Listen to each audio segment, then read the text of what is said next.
want you guys to be able to see.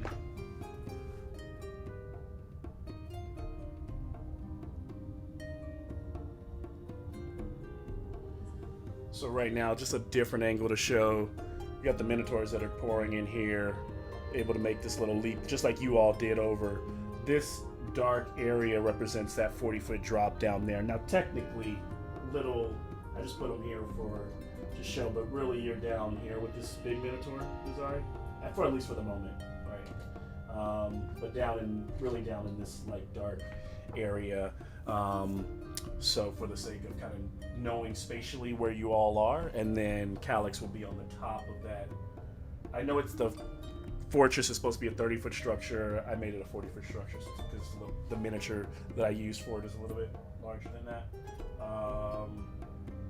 Was that for Nazari, so I can't just go up there as I please? No, it's because the miniature that I used actually was just bigger and taller than 30, Okay. 30 feet. So, yeah, it's a similar miniature, but it's definitely a little bit larger than the scale. All right. This is a special instant fortress.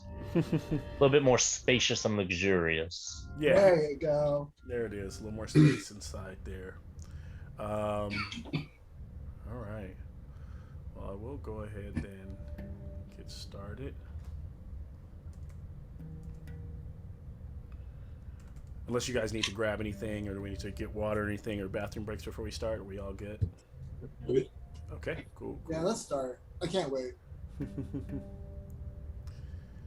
I need my therapy.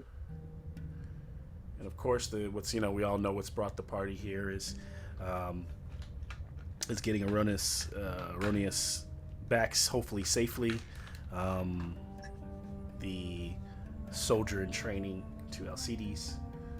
Did we find out any information on where he might be other than destruction, or is that where we're headed? What Fialtes was able to say is that when he talked about if he is was part of like one of the slave trades when humanoids come through in typically in bondage, if they're not already being slaughtered or used for food or something like that, then they're probably being brought in through those front gates. And he talks about how he said that typically they would be taking this tunnel, that initial tunnel, which is the only thing that Fialtes knew. He just knew that one way. So in terms of where they actually go from here, and he has rumored a kind of a campsite or a shelter for where other humanoids kind of live and dwell within Scophos, that possibly leads there. And so that was, I think, the only other information that was shared.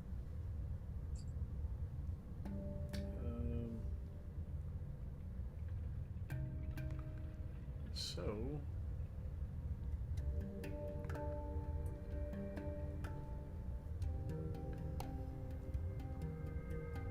on.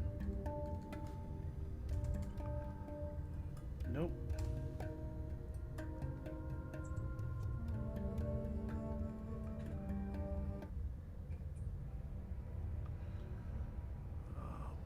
And so we pick up tonight's story deep underground within the maze within the maze, the mazes of Scophos, the tunnels, the caves, this cavernous section where the party has come upon this adamantine, this dark gleaming black structure, magical in nature, but a bit of a godsend in terms of its structural fortitude, especially as they can hear the onslaught of Minotaurs pouring down this hall in this darkness. The only light coming from any torches that are lit, the Minotaurs have none as they see in the dark, and a bit of a gleaming greenish light veins that kind of run through the rock, that cast an eerie glow around the cavernous space. The space seemed to be created here from the thud of which you now appear to believe by the indentation of the ground that this fortress almost kind of magically dropped and created. But with tooth and claw and crude weaponry and horns. You can hear these Minotaurs start to see their silhouettes and see their beady eyes in the dark, glinting, ready, angry, bloodlust in their eyes, like huffing. And Nazari sees the one in front of him, larger than any Minotaur he's ever seen. And I mean, he's been around Doth, and this guy towers over Doth as he's kind of coming out, like almost kind of like licking his lips. And there, in that moment, with the door open to the fortress and Calyx up top looking around, Calyx's eyes begin to kind of glow a purple as he begins to start to channel whatever energies are coming from the fortress. And as the Minotaurs are starting to clamber over the rock and looking like they're going to leap forward, these gargoyles begin to spring to life. These soldiers. And they have the same color in their eyes as Calyx, as he knows they are fighting for you all. They are on your side. You have these gargoyles that will work with you, will do your bidding. With that, we jump in, starting with that big Minotaur that's coming towards Nazari. Unfortunately, as quick as he is, he's not able to escape. Like, I know he can jump into a shadow, but he like looks and it's already there. The axe is already swinging, and what it will do.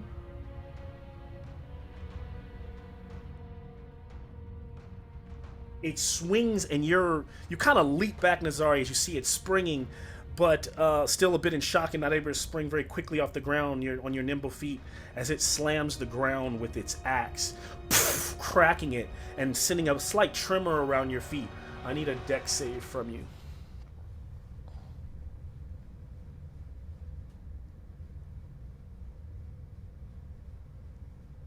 I got a 26. Right. Okay. So you're So I would say I am that bad. so that axe slams into the ground. He snatches it back up and swings again. This time, normally just with a regular, whatever special thing he was trying to do. You almost felt like the ground trying to throw you off your feet so that you would fall over. He will strike out. 25 to hit. Oh yeah, that hits. Yeah. And then strike with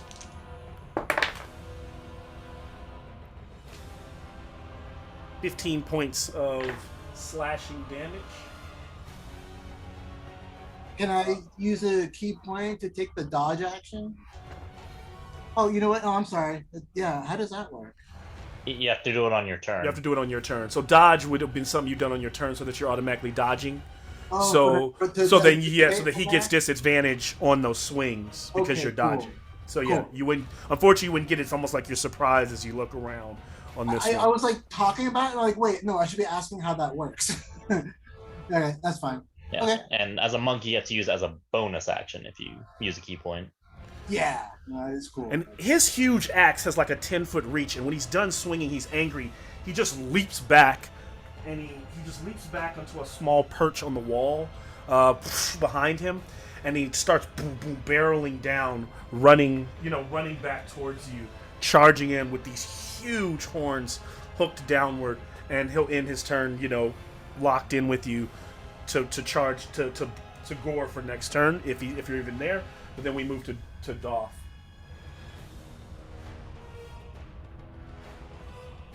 As a bonus action, I'll Misty Step to the top of the tower. Okay. Try to do that better.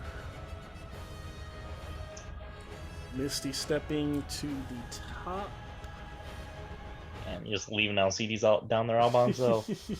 Reach into my backpack, third from the left, next to the holy water, pull up my vial of oil and smash it down there in the most likely place for them to jump across. So you're smashing holy water somewhere down here? Like No, it's oil. It's just next oil, just smashing down oil. Got it. So oil smashes down on there. Can I have a just a sleight of hand. Yeah.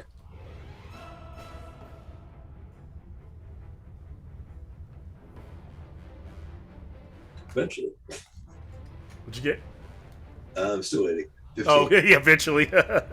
So 15. So there's oil smash down right where they're gonna leap across. So that smashes there. You can see it kind of like seeping or like rolling the oil rolling across the stone, dribbling down the side. We move to the Minotaur with there's one Minotaur that's like calling out, and there's the Minotaurs on the rock seem to be a little bit smaller. They're like like medium size, about the size of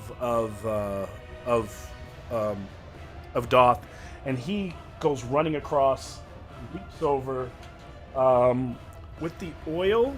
Are you using it for slipperiness, right? Yeah, I was hoping to make it difficult terrain or. Okay, I'll take the difficult terrain. That's fine, and I'll make a.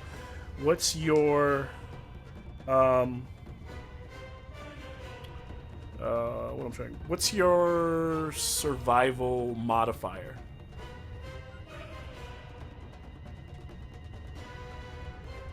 +1. +1, and then your proficiency's 3, so +8. So I'm gonna make it a DC 12. Any of them that fail that would slip when they. Yeah.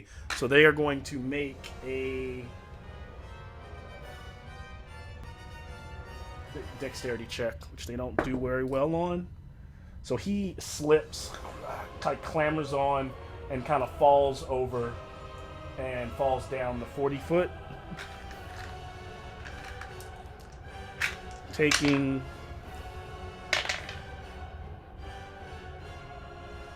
14 bludgeoning damage. So frustrated, like you hear him like cartwheeling down. And one time, one of his horns kind of gets stuck in the wall, and the tip snaps off, and he slams down on all fours, and is getting up, dusting himself off. As all of your gargoyles, it's their turn. If you want to look to what gargoyles can do, you should be able to pull up on D&D Beyond if you put in gargoyle 5e, or if you even just Google it. But they are around 50 hit points, 52 hit points, AC 15. They have resistance to bludgeoning, piercing, slashing, and that are non-magical. And they have a +4 bite and a +4 claw. They can make 2 attacks, one with the bite, one with the claw. So doing 1d6 +2 damage. So pretty nice that they're resistant. Not high output attackers, but you have them. So what I'll say is there's 3 players. I will give 1 to each of you on your turn. So, and then we'll say the Nazari, nobody's really a spellcaster. So I'll use the 4th one and decide what that one does. So far it's been Doth, you've had a turn. So what do you want to do with one of the gargoyles?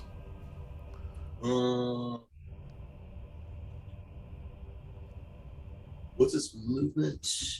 30 feet flying, 60 feet. 60 feet. Okay. So I guess it's gonna dive down from. I picked the one that's like closest to the edge, I suppose. Yeah.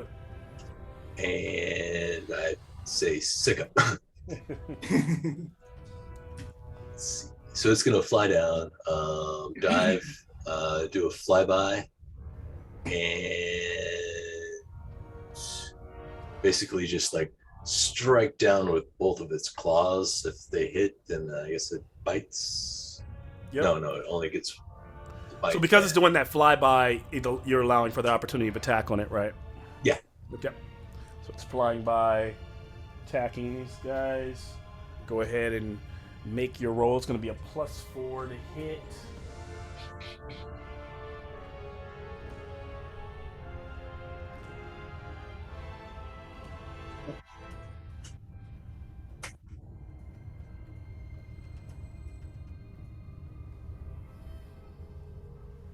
It misses completely. Oh, yep. So it sweeps by. You get 2 of those attacks, but as both of them, you can tell me if the other one hits. I know it probably takes a little while when you're rolling, but you're attacking. I'll use one of the others since there's one of them on my, and that I'm gonna have the same one do the same thing.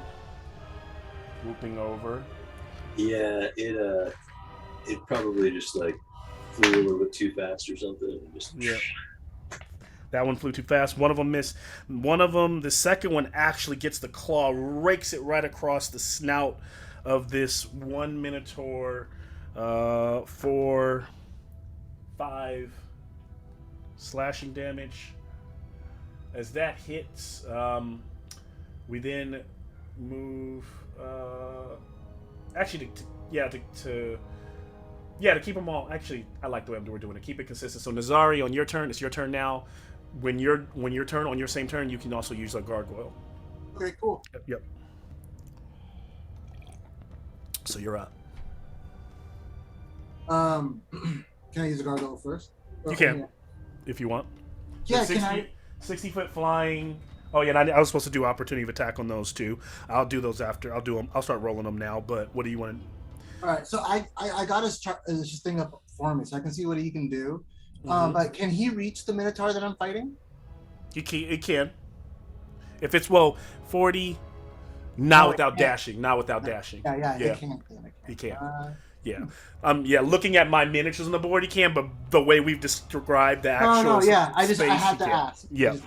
Okay, so then, yeah, I want him to target. He can if he dash. He just wouldn't be able to attack this turn. He could totally make it. You see what I'm saying? He just won't be able to attack.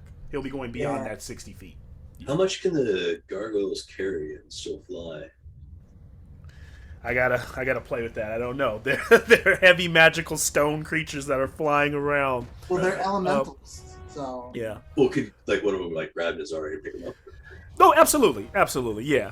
I'm thinking I'm sure I'm always thinking like if you're thinking like giant boulders and things like that, there's probably a decent amount that they can carry. And remember the way they in lore, the way they are striking. Actually, I know we're saying claws because that's what it says on here.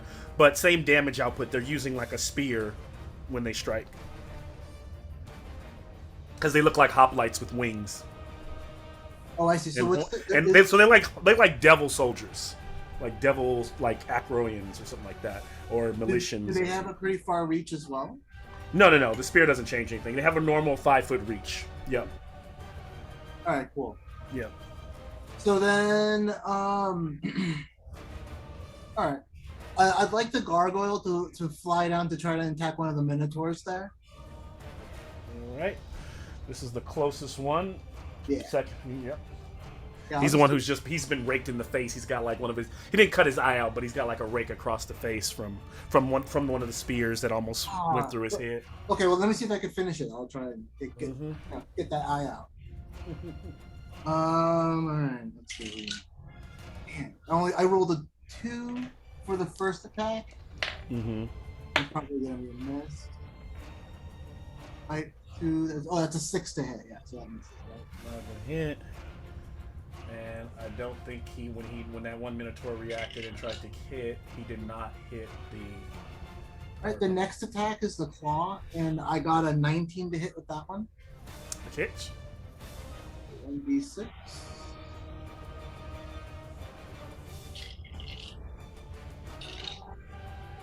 Nice. Okay, 8 damage. 8 damage. All right. And Rick, can I have a D4 roll -1?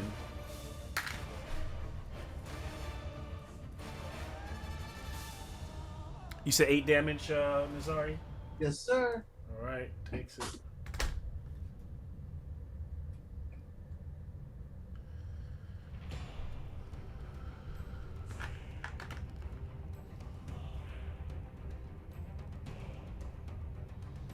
I'm just gonna use regular dice because D&D Beyond is like. Oh yeah, it's a night. Yeah, it's a nightmare. I rolled a 2. It's 1. 2, so it's 1. So your oil will just last this first turn before it like doesn't before there's not enough for it. So this first turn it's fully active. Cool. Then we've got. Wait, was I supposed to go for Nazari too? Oh yeah, Nazari. Sorry. I'm sorry. I completely blanked out there. Okay. Yeah. So Nazari is going to is going to take an action and cast darkness Okay. on himself, like probably like on a trinket that he has on, and then going to use that darkness to teleport out of the way of the Minotaur. Okay.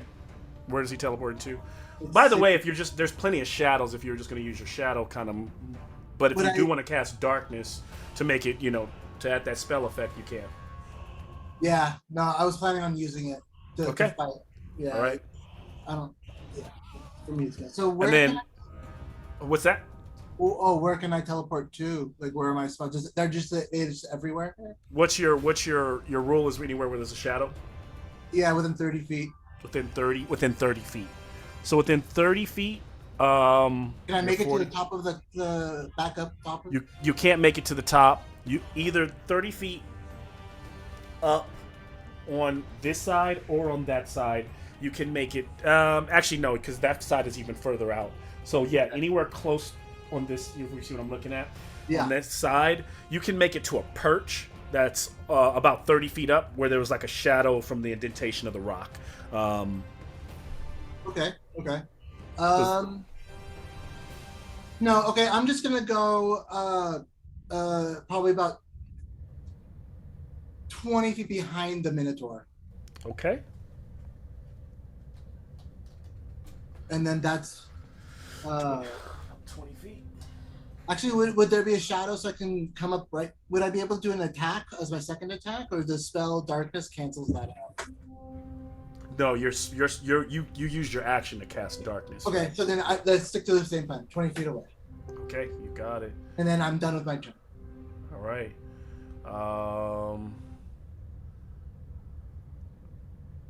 As that happens, our raging minotaurs just begin clamoring, rushing forward and leaping over the ones that are left that haven't fallen. Let's see what happens as they need to beat that 14 on dexterity. Another one slips. One makes it. So surprisingly, the one actually it makes more sense that the one in heavier armor would slip and fall. The lighter one, so another one falls off. One makes it. So moving, and then dashes over to Alcides. Won't be able to do anything this turn. The other one will fall 40 feet, taking the bludgeoning damage of 17. Another one. All right. Frustrated as they fall down. Alcides, you are up. Already. Okay, go back to my character sheet because I was looking at them gargoyles. Oh. Yeah, just swing at it twice with the Sunblade. All right.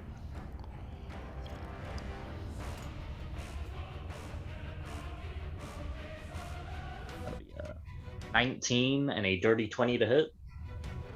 That hits.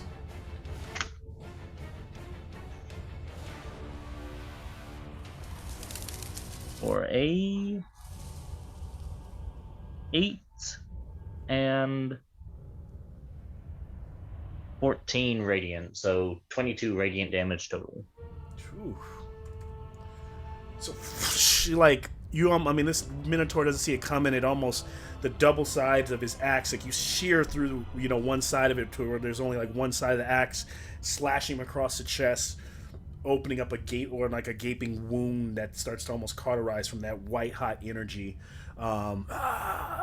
as he staggers back, and looks heavily wounded.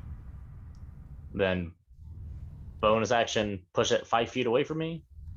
All right, I'll move 5 feet. And then move back 30 feet. Okay. So along the side of the structure there. Move these off. All right. So that ends your turn. That's that. All right. So as this is all happening here, the big Minotaur standing in this magical darkness, Nazari, that you can see him through that like smoky cloud. You just see him turn and his red eyes looking at you as though unfazed, and then just rushes in. Well, actually, the first time he was running down, so he completed his move like he kind of like staggered because you like disappeared in the. But then he kind of like through that magical smoke, he like turns and you can tell he's just looking at you. So then he will turn, move, and he will attack. He will. Damn it, he can reach me still. You're only 20 feet behind him.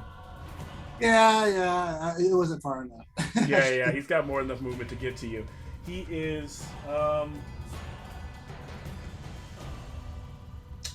He is. No, that's not what I want. No, He'll just attack. He'll attack reckless. All right, and then I have darkness on me still. Mm-hmm. Well, the thing is, he can see through the darkness. That's what I'm. Oh. It's not working on him. Oh, I get you. He got that devil sight. See, that's what happens when you abuse mechanics. The DM has to cancel them. So he is going to. It's a 19, I think, hits on his first strike, and then he'll swing one more time. 18 on the second one. 18 to hit. 18 and a 19 to hit. Two swings. They both hit. So as you're dancing around these blows, trying not to get split in half as a monk, you're going to take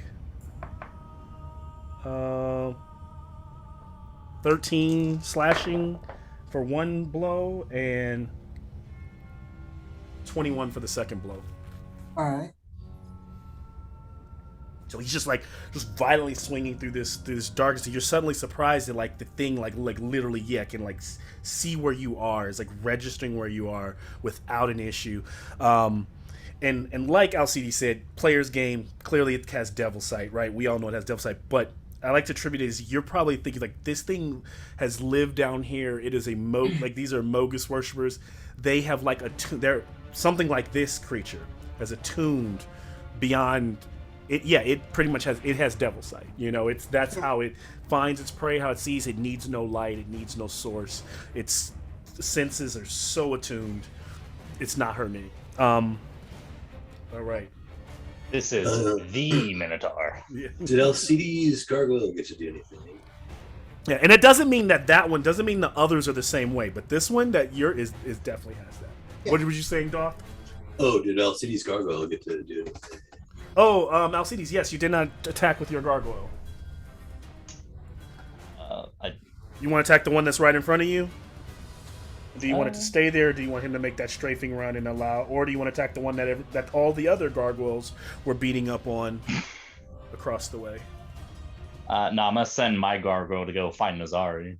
Okay, so that would be a dash all the way down to the pit, so he wouldn't be able to attack. Yep. I don't know if anybody knows their old school Hero Quest, but that's the gargoyle to rule them all. If you remember, Nice. if you remember like the old Hero Quest game. Hey, can you toss up your newly acquired Minotaurs? What's that? I want to see what $100 of Minotaurs. Oh yeah. Yeah, that's like the magic. Yeah. It's really just that, miniature market when you're buying a miniature, buying them. I should have just printed a bunch of miniature. I could have got it, but I just I haven't had time to paint, so I was like, I'm just gonna buy as many of the. Plus, every time I print a bunch of Minotaur stuff, they end up like falling and breaking while I'm playing with them, and their axes snap off. So I was like, I just need durable minis. So you've got, I don't know, let's see, we got this guy. That's one, two. He's kind of a burly, big boy. These guys, these are the bigger ones. Burly one's probably resistant to cold damage. He's got that nice fur coat. The one that you're fighting over here, I know it's not. Actually, I could pump up that white light a little bit. Okay. Yeah, so there's a lot, and then there's like the smaller one. There's a ton of little smaller ones. We're like the medium size. One with armor down there, kind of like the hulking guy. The one with the great sword who fell down there, who you made tumble down. Did you have those Dark Souls miniatures? I do have them. Yeah, I can pull them out after the game. I was gonna say, you got the Capra Demon? That's pretty much a Minotaur. I don't have that one. I don't have that miniature. So yeah, those are some of them. Yeah, that's just There's a how ton I of just envision the different one ones. that's fighting Nazari. That one looks like a. Okay.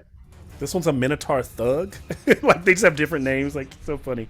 Bunch of just D&D whiz kids Minotaurs there. So yeah, those are some of them. I know it wasn't that many, but like when every miniature's like $8, $9 with shipping, it gets expensive pretty quick.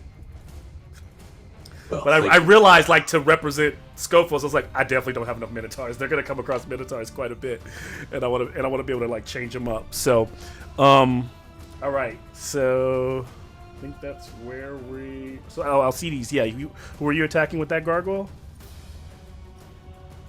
He just Oh yeah. You Outside dove Nazari. him down to where the big guy was. Sorry, I had to register, get back to where my brain was. So does he dive into the spell bubble that I imagine, into that darkness that what's his face has created? I would say he'd be above the darkness because I Above it? told him to find Nazari, and he just went down there and now is kind of looking. Okay, so he's just kind of floating above, looking for Nazari to come out of it. Sounds fine. Put him back there. All right. We will go with Alpha Minotaur has attacked, and so that Minotaur is just swinging, trying to kill Nazari. Nazari, you're welcome to try to use that, use your shadows and get the F death from away from down there. Doth, you are up. Well, what's that? Oh yeah. Oh no, it's not your turn. I'm just saying. Yeah, when it's my turn. Oh yeah. I'm like, I don't want to be fighting this guy anymore. I am going to pull up my rope, throw it down the side, hold my action to pull up Alcides if he wants to come up. Okay, so you say you're throwing a rope down? Yeah. Okay. On the backside. On the backside. Yep, I got you. Sorry, I know exactly where you're doing that. Right over there. Okay. And okay, so the rope is being lowered down for him. Holding his action. I've got it. And then the Minotaur standing up, looking around, will literally just start climbing. Of course, a difficult terrain. Moving all the way up is only going to get about 30 feet of that 40 feet. But we'll continue. We'll just climb so that the next turn we'll start to crest the top of that.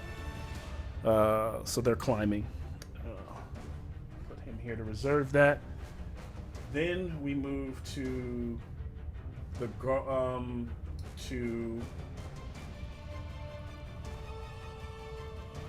the two Minotaurs that we have here before we go to Nazari. So, did you want to do anything with your gargoyle, Doth?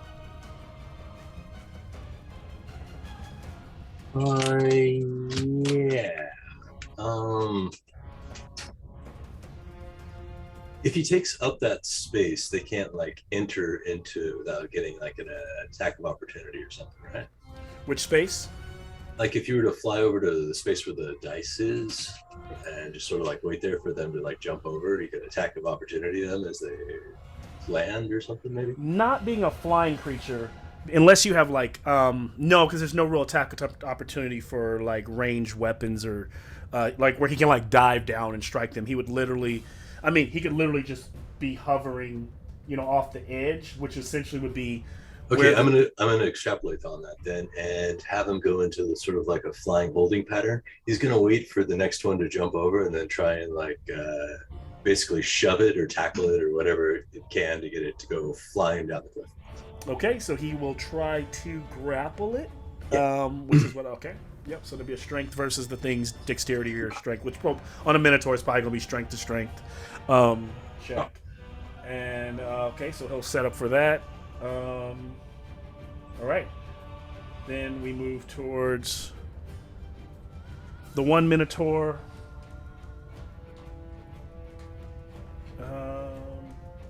Moving towards Alcides.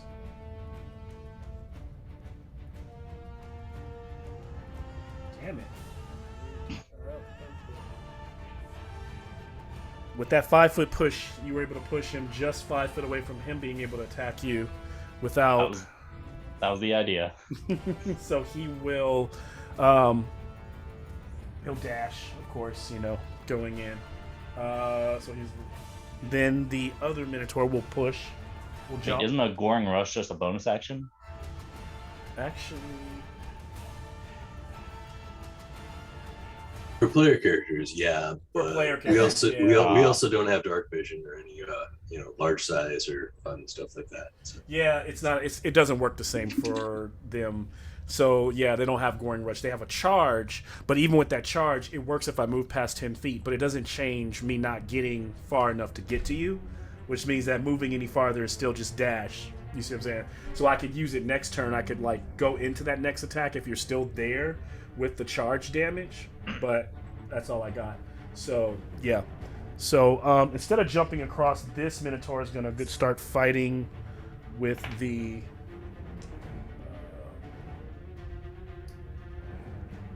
And it's gonna be reckless with the gargoyle that it's fighting. That's a nat 20.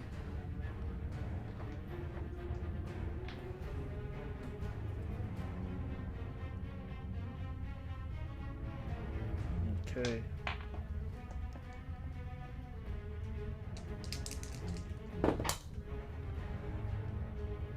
For 15 points, which is half, so 7 to the gargoyle.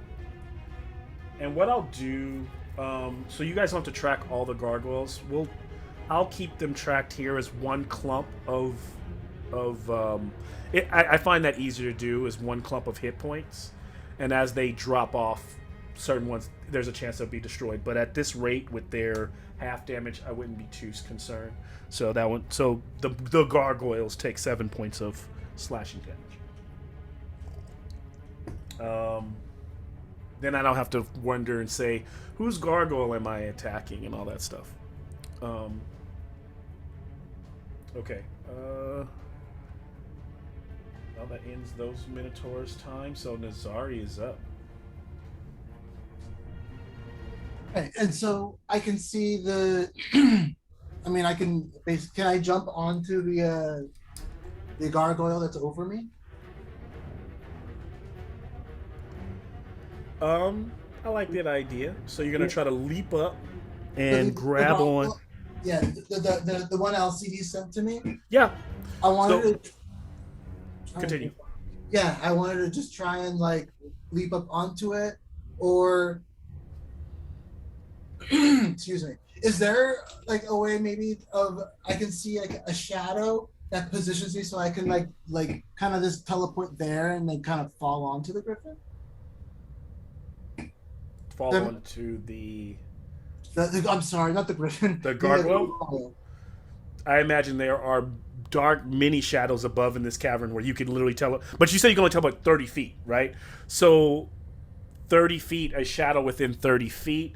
I think there are plenty down on the ground and around you. I'm trying to think of a shadow that would be up in the sky. What I'll say is that you'll use the. Tell me what you think about it. You're using the shadow of the dome structure of the darkness to teleport, to leap out of the top of it. Okay, yeah, I can see that. Is Alcides' Sunblade casting a shadow from Darren's Instant Fortress onto the ground because he's sort of on the opposite side over there with it out? He is, but he only has 30. The thing is, Nazari has to be able to see the shadow, and this is up. He's on the other side of here, so I don't think he would see that particular. There are so many ways I can see Nazari jump in the shadows, but the way you're trying to do this, I figure if you're trying to get up to the gargoyle without just leaping straight up, right? The dome is 20 feet off the ground, right? So you're teleporting to the top of the. Doesn't it have a dome shape to darkness? It's a. And how high is it? Sphere. Let's see. Is it yeah, let me just confirm that really quick. So imagine you teleporting to the top of it, so that when you.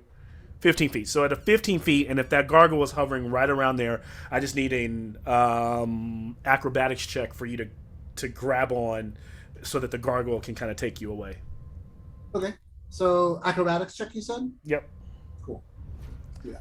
So on Alcides' turn, Alcides can move that gargoyle away. 14. You jump onto that gargoyle, grab onto its feet, and you and it are not as high as you see up here, but you are airborne at this point, Nazari. All right, cool. Because the gargoyle is holding on to you. Those I'll talons. dispel darkness. Can I do that too? You can dispel it, yeah. All right. Inazori, can you cast darkness onto objects? Yes. Up to 60 feet away. And you can like throw it. I can throw it. I see what you're saying. I didn't know I could throw that far.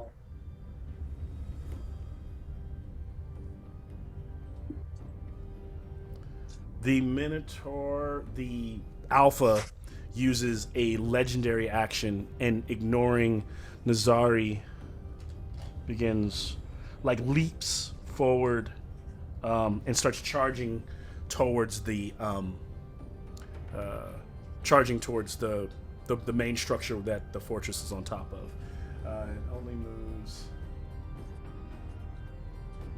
Okay, so it's 20 feet.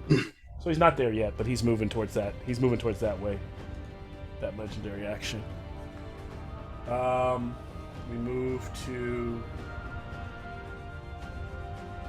Okay, our Alcides, you're up. Actually, no, I missed my other Minotaurs. They never got a chance. Oh wait, one was climbing. The one with the greatsword was climbing, and then, I think I forgot to control mine. Yeah, and then where's my? Oh, I keep losing him. The Minotaur with armor should be before Alcides, so he is just climbing as well, like the one with the sword, just trying to climb back up the side of that. So he's spending his round doing that. You forget to control your gargoyle. Yeah. Yeah. So I'm gonna continue attacking the Minotaur ahead of me. Okay. Go ahead and make an attack. So we'll do a bite. I got a 15 to hit. That will hit. That's 7 piercing damage. 7. All right, it will take it. The next one is going to be 8, so I'm sure that misses. Next one is 8 to hit. Yeah, Yes. so that one misses. So he takes a 7.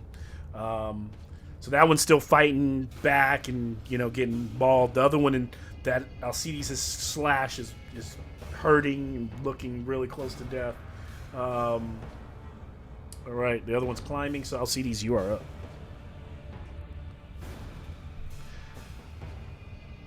So Alcides, you're over there where you can either climb, take the opportunity to attack, or attack this Minotaur, then start climbing. I don't know. Or not climb at all. What attack of opportunity do I get?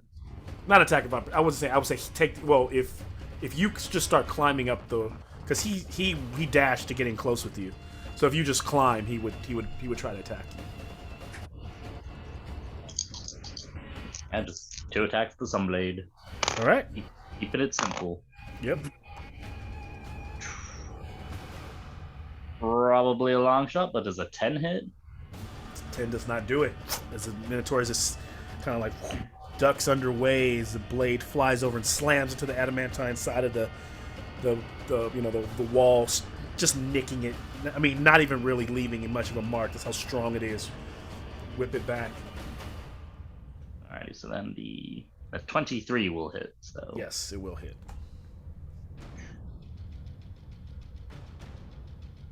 where's my D8? And that'll be for 15 radiant damage. Take it.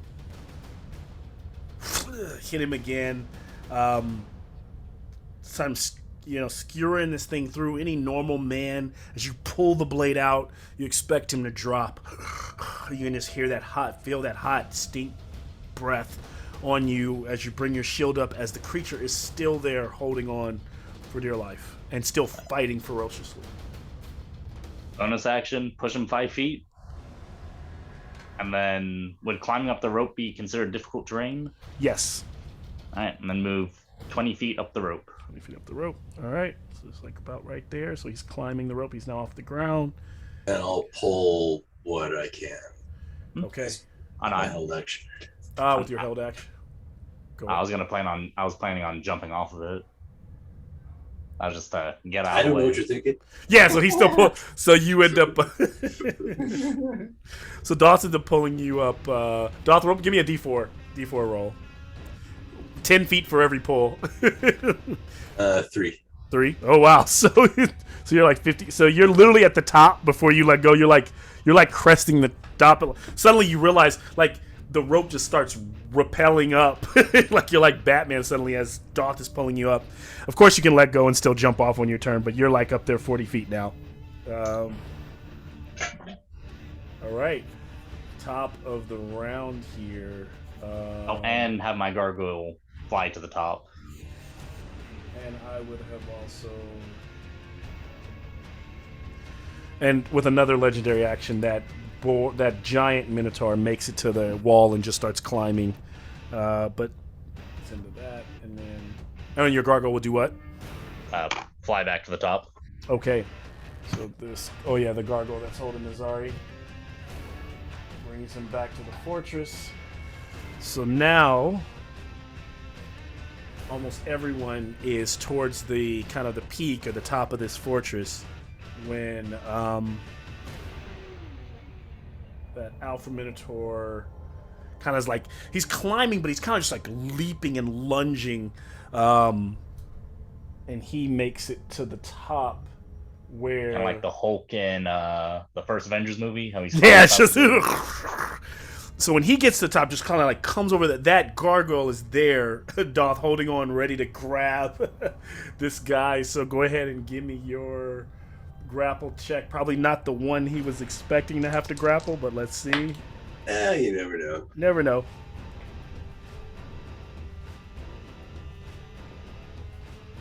All right, he's got a 22 to that strength.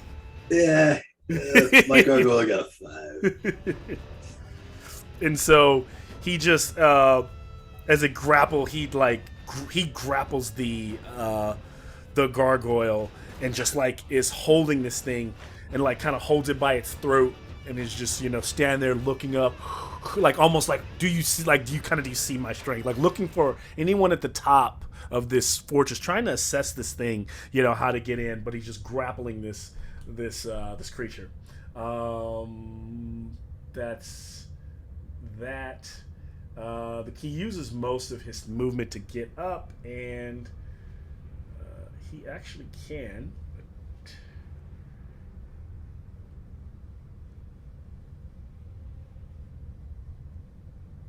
he is going to.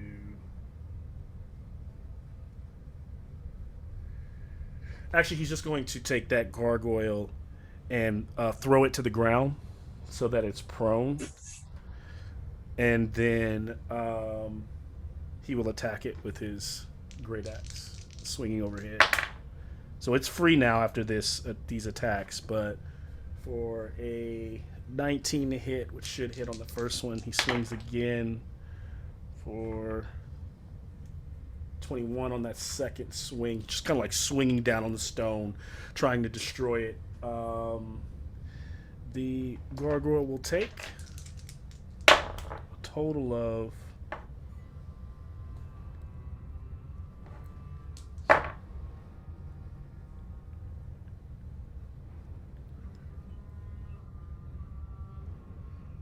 $45 magical damage.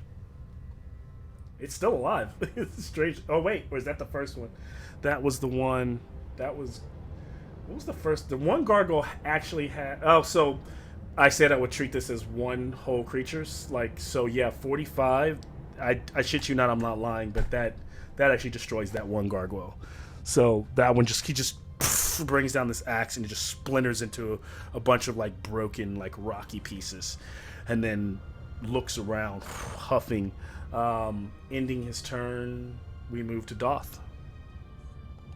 All right. Well, I see Alcides has chosen to take the low road. Toll of the Dead on the guy that he's fighting. Oh, on the guy one that Alcides is fighting. Yep. Go ahead. It's a wisdom save, right? Yeah, it's like a wisdom save 12. Yep. They don't. I mean, they don't have a lot of wisdom, so. Actually, they do. As I say that, it's not what I expected, but the regular Minotaur is surprisingly pretty good at wisdom because of their navigation and all that. So, 18. So yeah, he does beat it. That's me. They have a +3 to wisdom. It doesn't do anything. Yeah. So he hears that toll, but he clearly ignores it. All right. Anything else, Doth?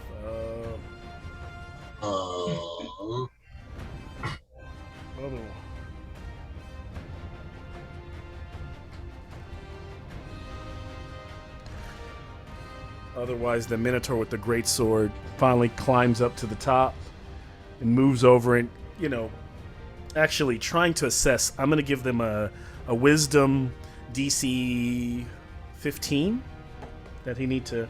So he does fail that. So he doesn't really know how to get into the structure. So he spends most of his time like clanging on the front door. Bing!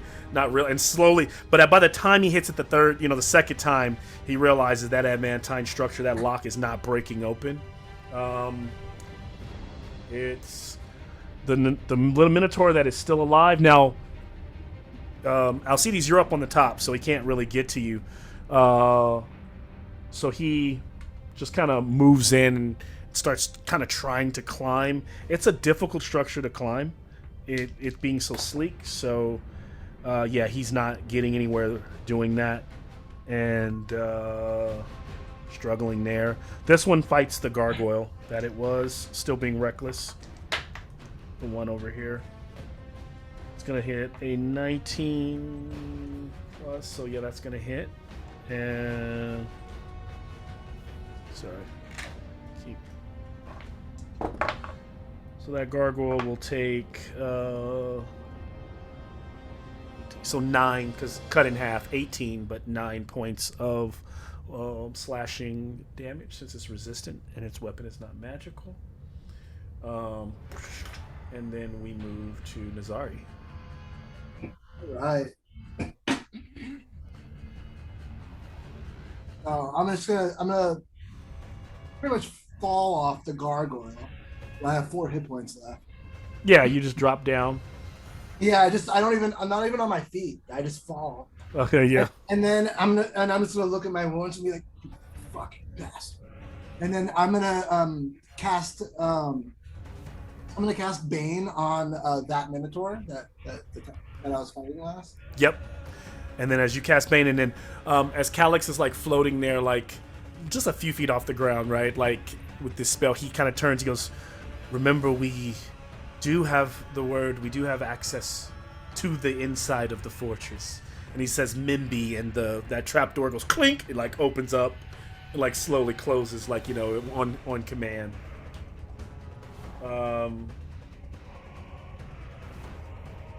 Okay, so you cast Bane, right? And then is that a save for me?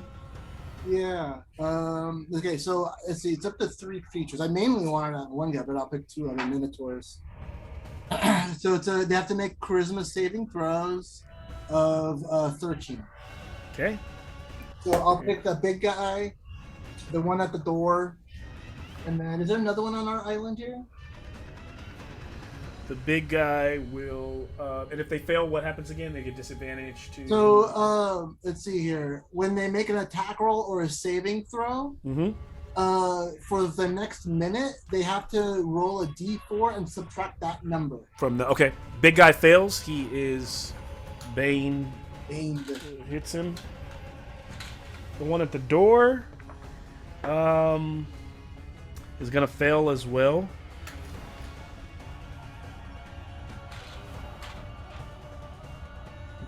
Are there more than 2 that you're doing that you can do? Well, I can do it up to 1 more. So it's really just any other Minotaur I can see. And it's up to any range? Anyone that you can see. Yeah. Oh wait, Okay. you're right. I'm 40 feet up, aren't I? You're 40 feet up. I can't cast this. Can't I'm do it. sorry. Yeah. I'm sorry. I should have read that. No, it's okay. Yeah, I was like, Okay. there's something else you want to do. You can still do that. Yeah, there is something else I want to do. I want to basically say the same thing, and I'll just like kind of think about. I'll see these and just say I have faith, but here's just a little extra. And bonus action, I'm gonna give him Shield of Faith. Okay. That's 60 feet, so I can reach him. Okay. So he's gonna get +2 to his AC for the duration. Okay. It's up to 10 minutes. And then and then I'm gonna walk up to the trap door and I'm gonna see what's inside. Well, you've been inside. I know you. Yeah. But so yeah, Well, as you look inside the then- trapdoor, what you remember inside there is a. I expanded it a little bit. This is a special fortress, so it's 40 by 40 foot like room, right? And it's a ladder. It's like a metal ladder that leads down 10 feet into this space. It's completely dark because you there are sconces on the wall that you can like light, but it's just dark in there. And then it's like directly down. Ladder goes down 10 feet. Or more like 15 feet since it's a little bit taller, and then there's another trapdoor that's just an open space, and another ladder that goes down to a bottom floor. So you can tell that there's three structures in there. When you were in there, Nazari, because you were part of the group that came in through the front door. So front door, there was a 40-foot room, ceiling, ladder that went up to that second floor. That's when you jumped into the shadow, and then the demon came out and took you outside of the space. Because what happens is you were in that room, and when you leapt into the shadow, it captured you, and then it moved through the wall. It moved outside, taking you with it, its like shadow dimension or whatever, right? And they were attacking through the walls. These creatures clearly wouldn't be able to do the same thing. They wouldn't be able to cut through this adamant. Are those shadows, are they considered undead? No, they're not. They were fiends. They're fiends. Yeah. Okay. So then, the darkness of inside the building doesn't. I don't think that really affects Nazari. Yeah, and you now know that since last, you clearly have expelled the spirits. So there's Nazari wouldn't be looking for more shadow demons at this moment because they clearly killed all. They had a fight and killed them. What do I remember that's in there that I can use right now? It's nothing. There was hay. There was a couple things left over. It was like old survival stuff that had gone to waste. It was nothing of use, unfortunately. So then Kayla, the structure itself is the treasure of use, to be honest. Oh, is that what he meant by that? I mean, look at this thing. I mean, where else would you find a tower? Part of you is like, who built this? How did it get here? Right? So then, all right. So then, just for my action, I'm going to cast a Cure Wounds on myself. Okay, that's smart. Yeah, if you want to climb inside there and stay away from the danger, you can do that. Just in the first chamber, just for now. How far down was that chamber again? About 15 feet. Would I be able to cast spells to help the guys through there, as long as there's a window? As long as you got the open, trap door through the top, and you can, if it costs sight, you gotta, be able to see them. Then most likely, I'm gonna say yes. If there's something where they're really obscure, like Doth is flying around, I might have to make some kind of check, right? But I can allow that. I'm not gonna be super anal about that. If we are on the ground, there are. You said there were arrow holes. Oh yes. They're also. I'm sorry. I should have. That's why I sent you the picture of it too to everyone. The instant fortress. It looks exactly like that. So and similar to the structure you see here. You see those. It has now instead of one, it has two. Doesn't make a huge difference. But there are two giant kind of arrow slit, windows. Nothing big enough for someone to crawl through, but enough for you to fire through or shoot magic down. That's where I'm headed to then. Good. Okay. Cool. That's what I was trying. That's what I was trying to communicate. Thank you, Jameson, for helping me out. Got it. All right. Cool. So I want to get to one of the arrow holes, and that's gonna basically end my turn after I heal myself. All right, healing yourself. down there. And then on this side, using a legendary action, the big Minotaur just leaps up with this axe and slams it into one of the notches where you would fire out of, just to hold himself. So he's like 20 feet up. He's halfway to the top with one of his legendary actions. And that's where he's at. He's like right there, leapt up on the wall. So he's holding onto the wall. This thing is kind of slick, but he's like, trying to plant his hose and looking to try to do that again. It is on. Nazari's done. We are the two. Let's see. We are on. Can I use my gargoyle? Oh yeah, you can use your gargoyle as well. Okay.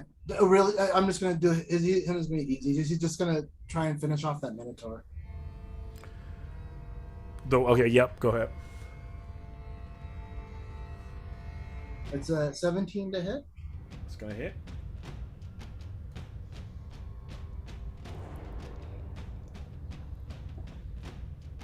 It's 3 damage with the bite. Takes it. No resistance or anything. But definitely a lot of fortitude to these big things as they just kind of keep taking these hits.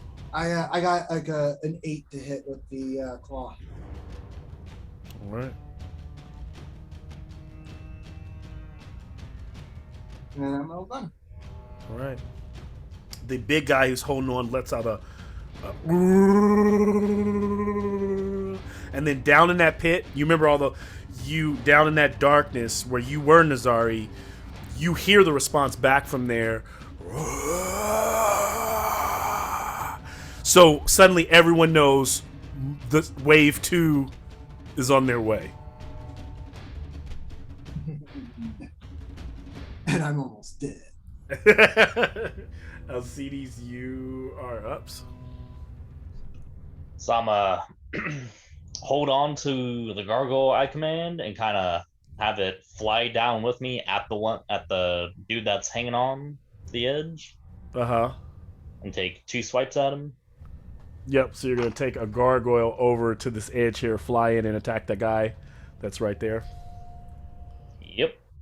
Alright. That'll be a dirty 20 to hit.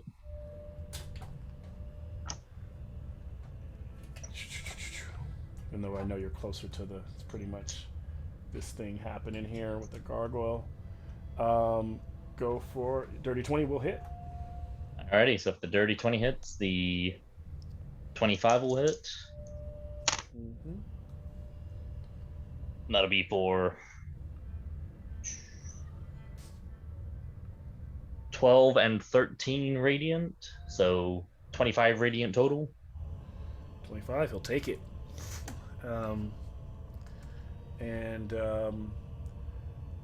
Can I have a strength check from you? What I'm going to use this for is to see if he can beat it to hold on.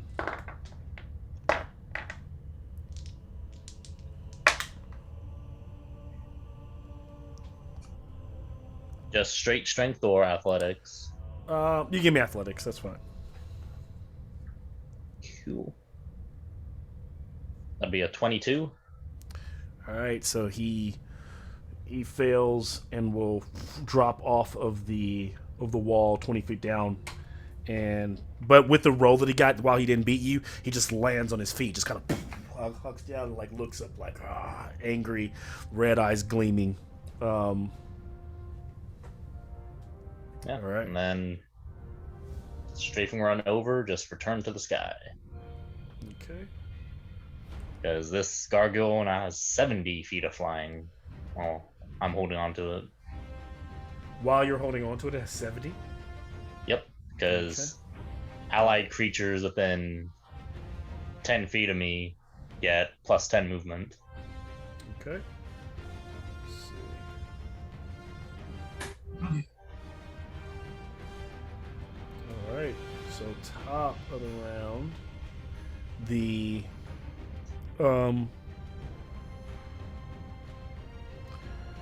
creature angry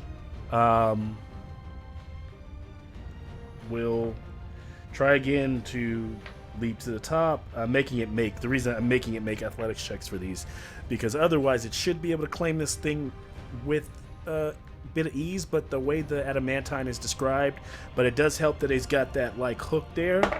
So going up again 20 feet gets him here. Halfway there, he will. Let's see. Sorry, stick your hands through the hole and poke him in the eyes. I'll stick my dagger through the freaking hole. Poke him in the eye. Pretty much what he's doing is he's just dashing. So he's going for it again. He's not going to be able to attack or do anything if this works. But he just kind of uses that, launches himself up to get to crest over the top of that 20 feet, and just kind of like now kind of pushes some space back there as he comes over the top and is standing there in front of all of you. Doth in front of him, your gargoyles around you, and so forth. That's it. He's out. We move to Doth, who responds as he sees him kind of clambering over with that huge axe, big burly creature. Smelling of old blood and, gore that's still in his hair and teeth. Well, let's see.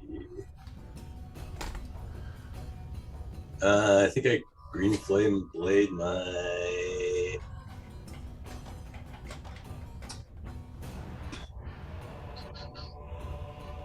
Oh, I have to make a wisdom save or something to avoid using my Ravager axe thing. Oh yes, which is now a sword. Using it. If you've been using it, yeah, you do need to make a. I hate weapons like that because they require the player to remind themselves. No, sorry, it's only if I roll a 1, I gotta roll a. Oh, okay. Wisdom check. Okay, in that case,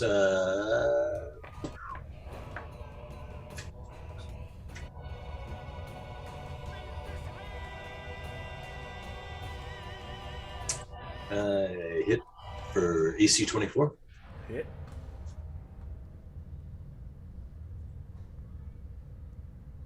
You hit him. Go ahead and give me the damage. For 11 points, and then. All right. Takes it.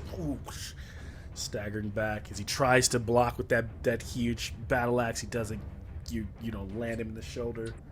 And then immediately after I hit a creature with a melee attack as part of the attack action on my turn, I can use the bonus action to attempt to shove the target with my horns.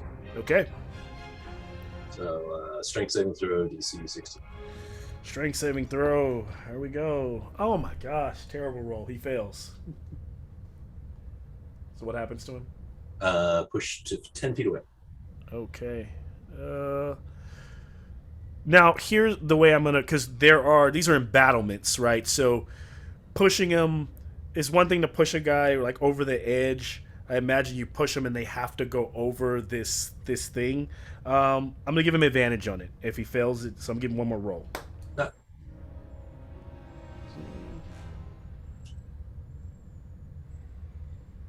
That would keep him up. Yeah. So.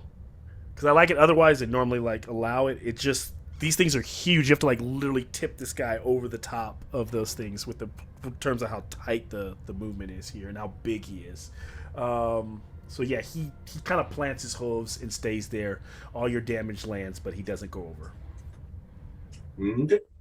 Okay. Let's see. We've got and I will. I'll spend a legendary action to swing at Doth. Regular attack. Oh, oop, knock it over. You might be able to see what that is. It's a 8, so I don't think that. Well, let's see. 17. Does that hit Doth? No, it doesn't. It's not going to hit. All right, so then we move to Minotaur with the sword is having a tough time. He realizes this is not the way in on the door, but he doesn't.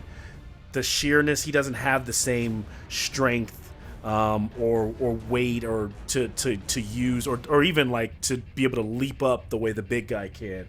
So they're kind of just stuck trying to get in. So he will go back over here, make a jump over to try to help his buddy that's fighting one of the gargoyles, and he'll just swing at the gargoyle. 22. Gargoyle will take half of this, which is gonna take 11 damage. And I'll take, and then that guy's done. Actually, I should have done Goring Rush, but not gonna, or the charge, but we'll keep going. And then let's see. Then it's the two. One of them will attack again to the gargoyle. That's going to be 16 of the gargoyle. That should hit. 13 damage, so only 6. Another 6 to gargoyles. Jeez. So these guys are just attacking. The other Minotaur over here is just circling back around here, standing around there. This guy is going to eventually be climbing up. And then I'm done as we move to Nazari. It's actually not his turn, but he will be getting up there. Nazari, you are up. You're on that you're inside. You're on that. So you're kind of able to look out the 2 structural windows here on the side and see what's going on out there from any side, depending on which side you're focusing on. Yeah. It's in a weird spot, I think. So for looking out the front, you can kind of see the commotion down below. Through the flap above, you can hear the hoof, and you can tell that the big guy is moving around on the ceiling, right? Yeah. And then we got the 2 Minotaurs in the front, right? Yep, the 2 outside in the front. One across this way, yep.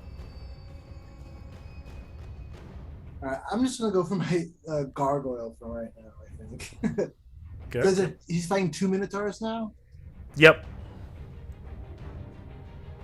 Alright. You can always fly him away, too, and bring him back, too. You can. Yeah, he's going to take off into the air. Is he attacking first before he does that, or? Yes, he is, actually. I'm gonna. Am I only engaged with one of them for now? You're engaged with both of them. I'm gonna attack the first one I was trying to hit. Okay.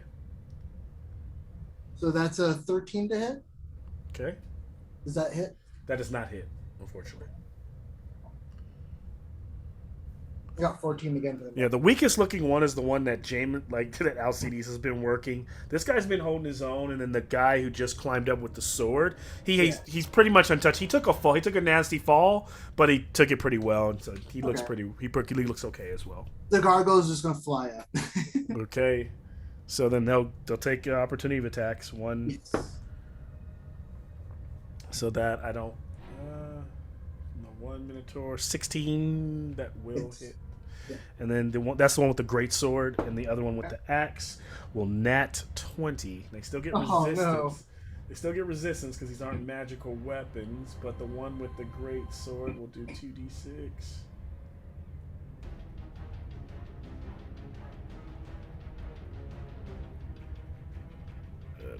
Sorry, 2.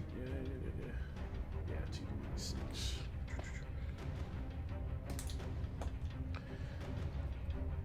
13 plus.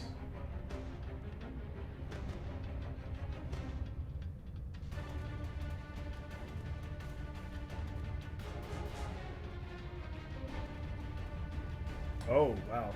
Okay. Plus another.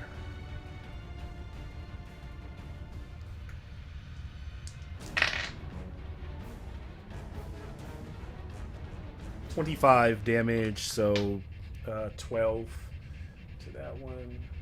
Still alive. The other Minotaur. Oh, and then the Minotaur had a nat 20, so the damage. Why am I rolling another 20? So you have to roll the damage from the axe. Would be 22 again, so another 11. Same thing as before. So your gargoyle's looking pretty tough, but makes it out. Flying back up. Oh my god, I thought he was so dead. I was like, oh, I'm so stupid. Cool. takes off to the sky. Okay, and then no, I don't think Nazari can resist. All right, so then Nazari is basically gonna target the 2 Minotaurs in the front door, and would I be able to teleport there You want to teleport to the front door? to the outside to engage the Minotaurs? Absolutely, you can. You're pretty weak, but you can do whatever you want. Okay, so okay, at this point, I think that what I'm gonna do is just cast darkness, but just stay up inside for now. Okay, so you're casting darkness down below. And I'll just cast darkness because and then just hold my bonus action for a while. Okay, so as the darkness envelops that whole area, let's see. Swinging wildly, so you guys do have advantage on this big Minotaur because he's swinging like berserkering. I guess he's got nobody else to swing with. He'll swing at Doth. With it, this is a legendary action, by the way, so it seems like it's coming. If it seems like it's coming out of the ordinary round, so 22 to hit, And it's and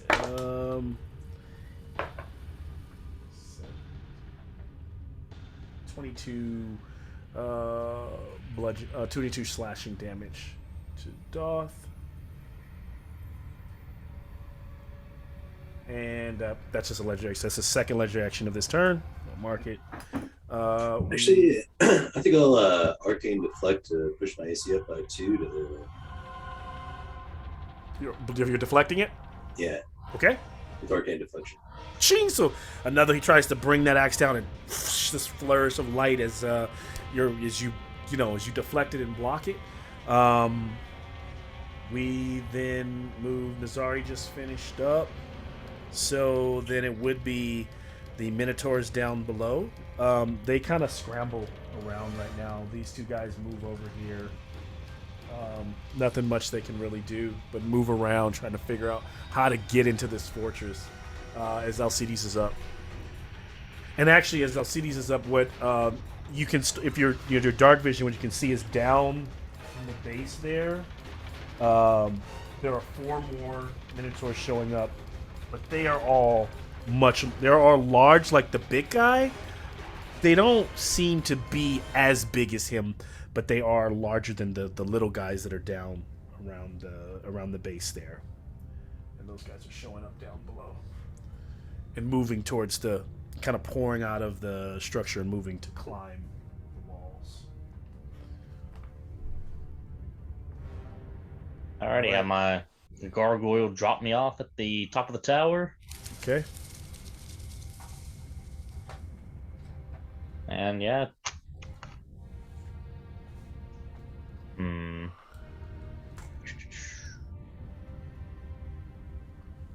Trying to think of what I can do. Yeah, just A lot going on up in there. 2 attacks.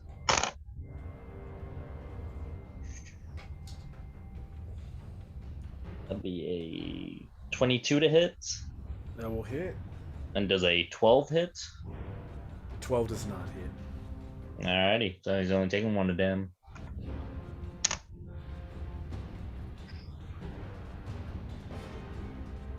That'll be for 13 radiant damage. Okay, takes it.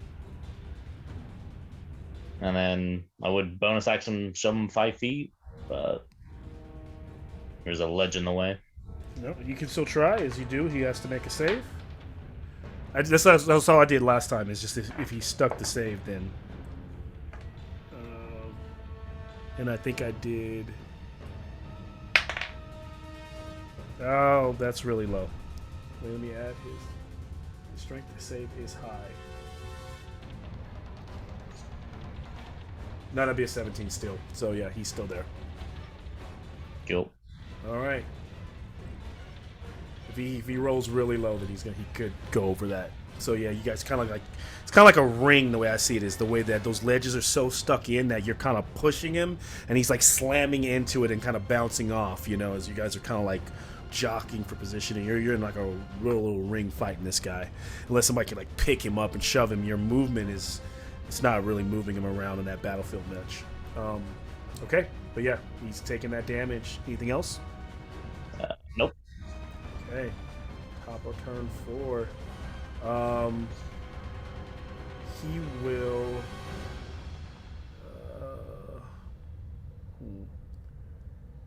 He will use his last legendary action before we go into the new round to give me a DC. Give me a strength saving throw, Alcides. Oh boy. Oh, I got a +7 to that, so. Okay. 21. Okay, you beat it. So you can see he kind of slides and steps out, and both you and Doth can tell that the move is meant. You know, you're all warriors, so you know the move is meant to trip Alcides, to knock him off of his balance, to throw him on his back so that he can bring that axe down. It doesn't work. Alcides' footwork is quick. His shield is out as he steps over. It doesn't work, like I said. So the Minotaur has to just do his work naturally. He will now strike at Alcides. And by the way, when you're attacking him, are you attacking with advantage, Alcides? I was not. Because remember he was berserking, so you should get advantage going forward. You guys should get advantage on him. So just I want to remind you, since he's been attacking wildly. So if that second attack, I think that missed. If you want to re-roll that, you can. Nat 20. Okay, give him his damage. He's still attacking back at the same time. He's gonna hit for this one. He hits. Ooh. For So 21 radiant. Okay, he'll take that. So same thing for Doth. When your next turn, you do have advantage.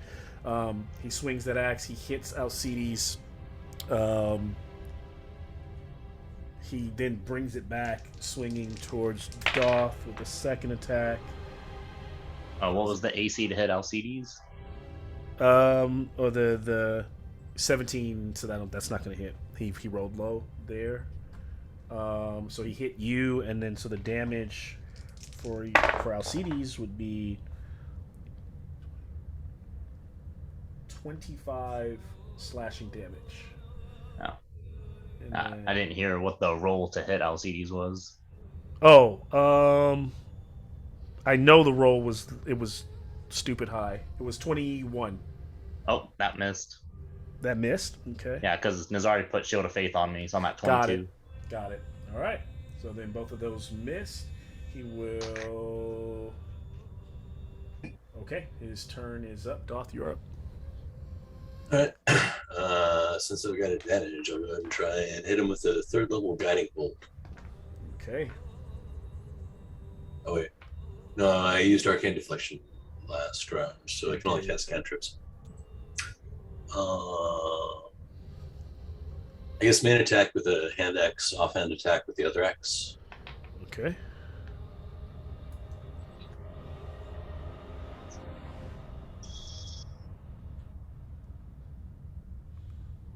Were you asking? Sorry, did I miss something? Or you say what are you doing again? Oh, I was going to use a spell, but I remember Okay. I can't use spells because I used Arcane Deflection. Got it. 23 on the first hit. That hits. And on the second one... Oh, I have advantage, but I guess it doesn't really matter. 25 on the second one. Hit both. Yeah, hitting.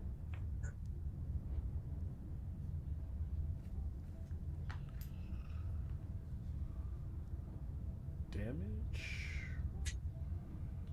First one hits for 8. Second one hits for 8. 8. Okay. So no longer using the Ravager, right? Yep.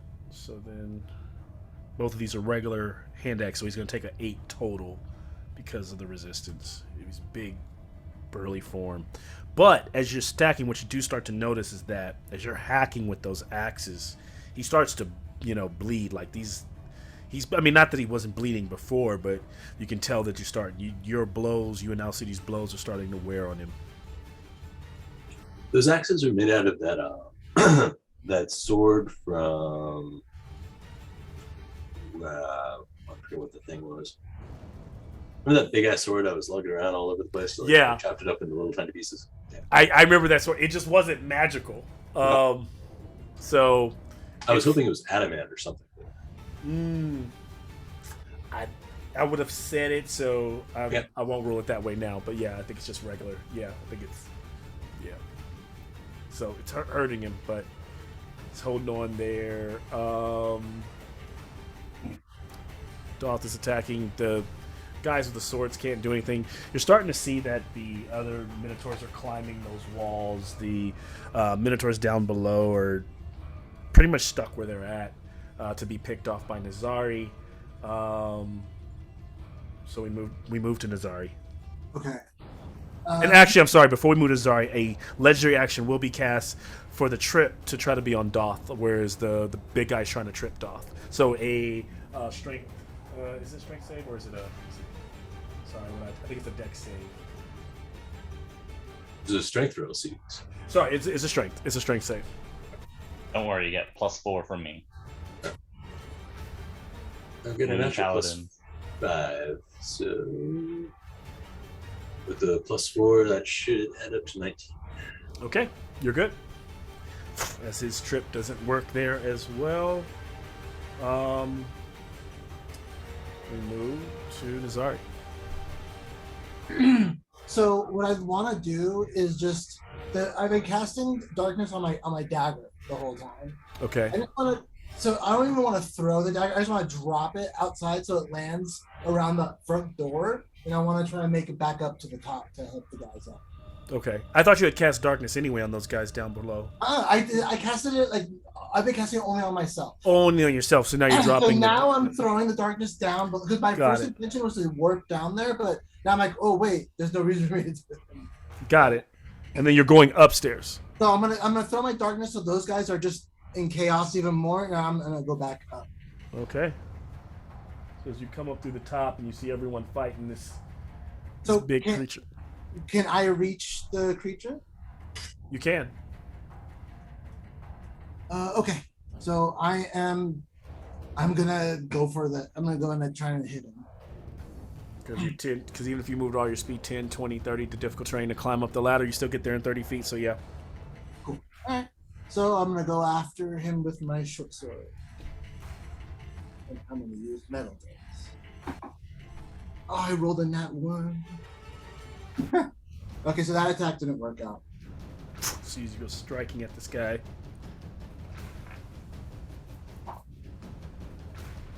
I got a dirty 20 to hit on my second attack. That will hit. 9 damage with a magical short sword. Okay, takes it. And then I will. Still standing though. I'll do my key point for flurry of blows. Okay.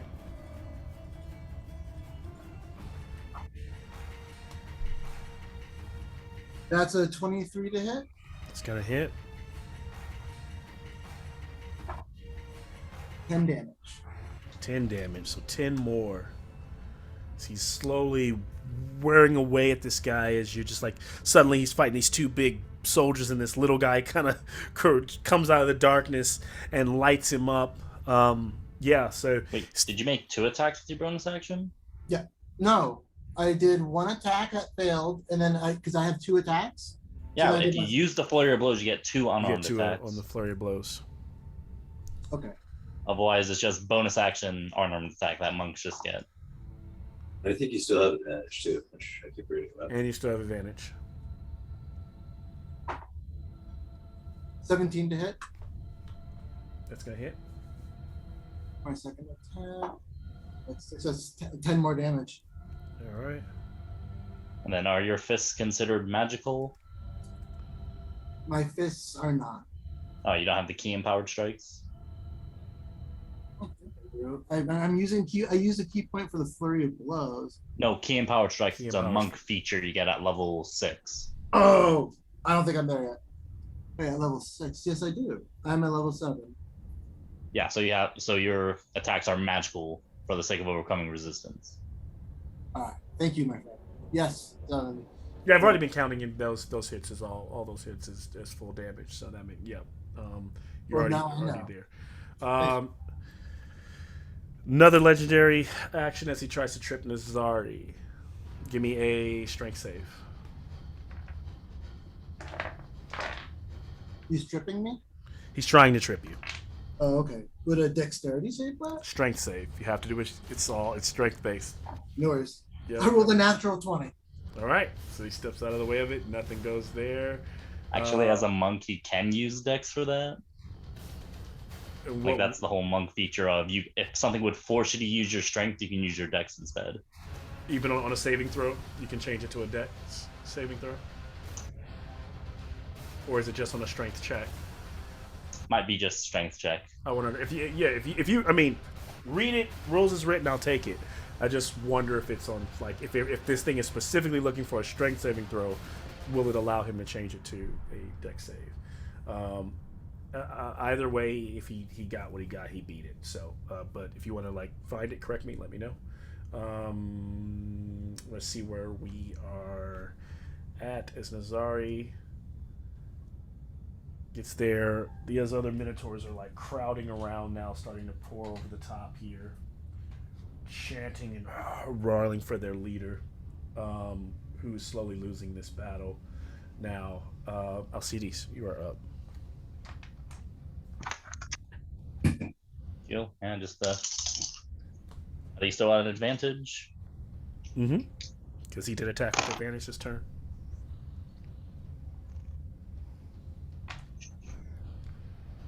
Alrighty, 26 and a 18. Both are gonna hit.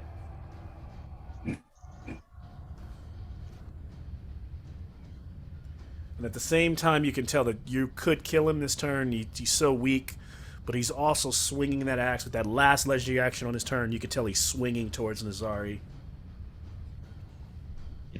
You? I was gonna drop a first level smite into it anyway to do my inspiring smite. Okay. So for just the attack hitting, that is 8 Okay. plus 12, so that'll be 20 radiant.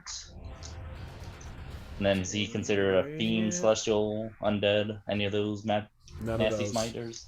Nope. Just a nasty monstrosity. It's a very large monstrosity. An additional 8 radiant damage. Okay. She begins to slash into him. He is still standing, blood and ichor, kind of blackish blood coming out of his mouth as he heaves and out of his nose. Still roaring out. You hear him like utter the word bogus. I give my flesh. And that'll be 24 temporary hit points that I can divide amongst us 3. He is so weak, but he is still just standing on his feet, swinging that blade towards Nazari. I'll give 10 to Nazari, 10 to Doth, and then 4 to me. He nat 20s Nazari. Oh my god. Oh man, I was like, I'm not excited about that nat 20, but I was like, oh shit, it's dramatically appropriate, but oh god.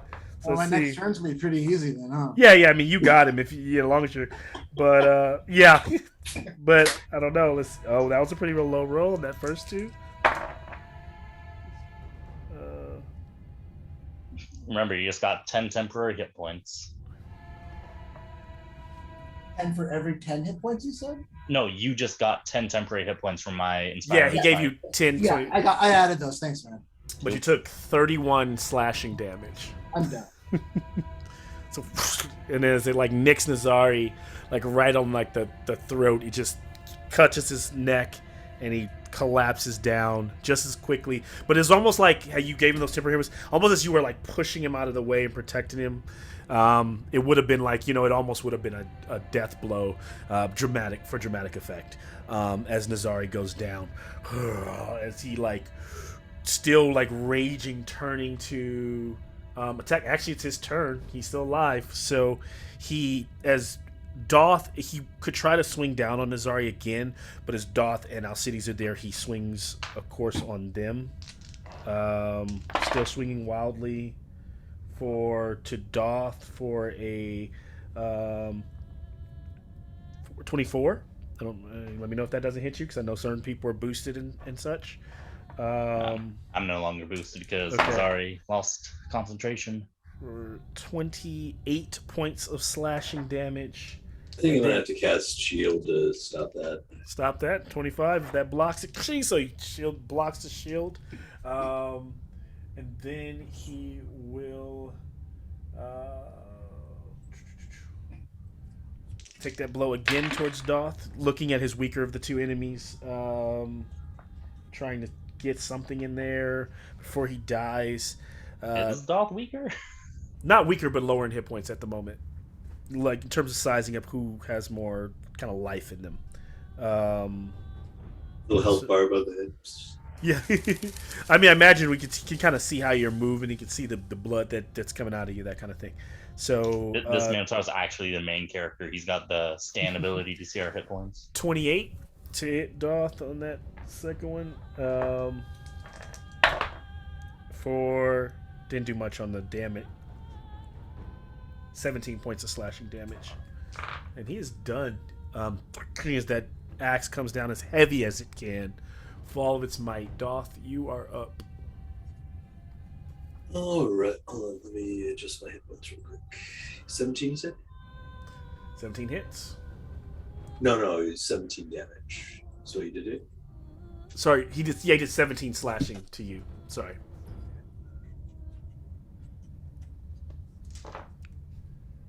Yeah, I guess it just...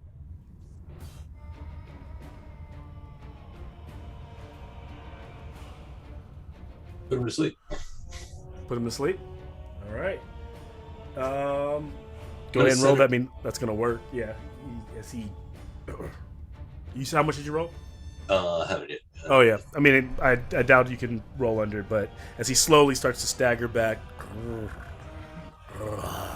collapses down to his knees, drops this great axe, and collapses right over the hole of that enters inside, but it's still bleeding out slowly in his sleep.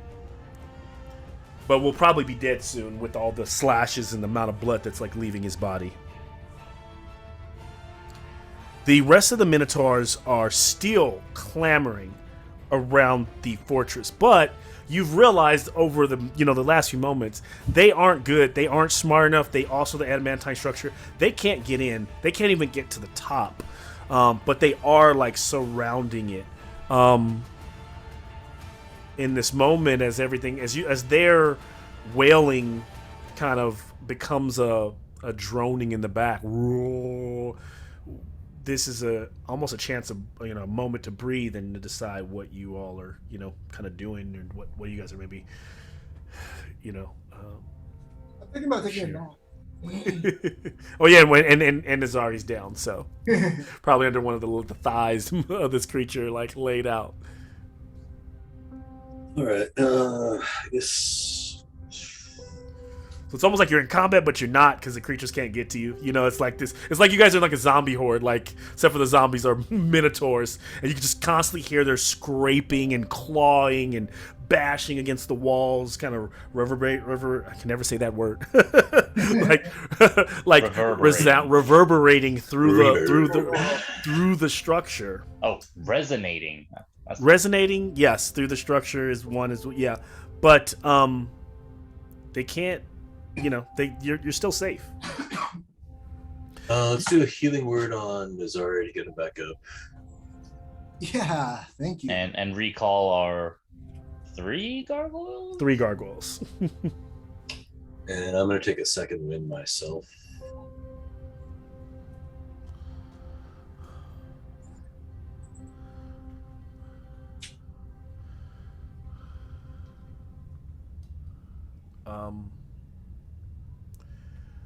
What we'll do is at this moment, since we're around 8 o'clock, we've been playing for about an hour and a half, and like as these things are still clamoring, we'll kind of take a 5-minute break for bathroom or to replenish your drinks or whatever it may be here and come back. So as long as we've gotten Nazari back on his feet, we can do that, as it sounds like he's been healed. How many hit points? Yeah. You got a whole 3. All 3. Sweet. Thank you, sir. Yep, we'll take a quick break here. Oh, that makes my next turn a lot more fun. Guess I'm with you guys. And then my second wind healed me for a little bit.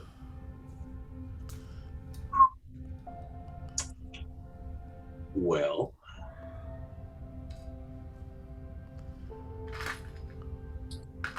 so everybody grab a part of the tower. We're gonna rock back and forth and back and forth and back and. Nazari might do that just for fun. Yeah, I don't think we have enough mass or leverage. We'll just say the command word to shrink it down, turn it back to full size, and squish them all. There you go. See, someone's been watching it, man. So we need to fly up on the gargoyles, then do that. Yes. Or cast fly. Do that.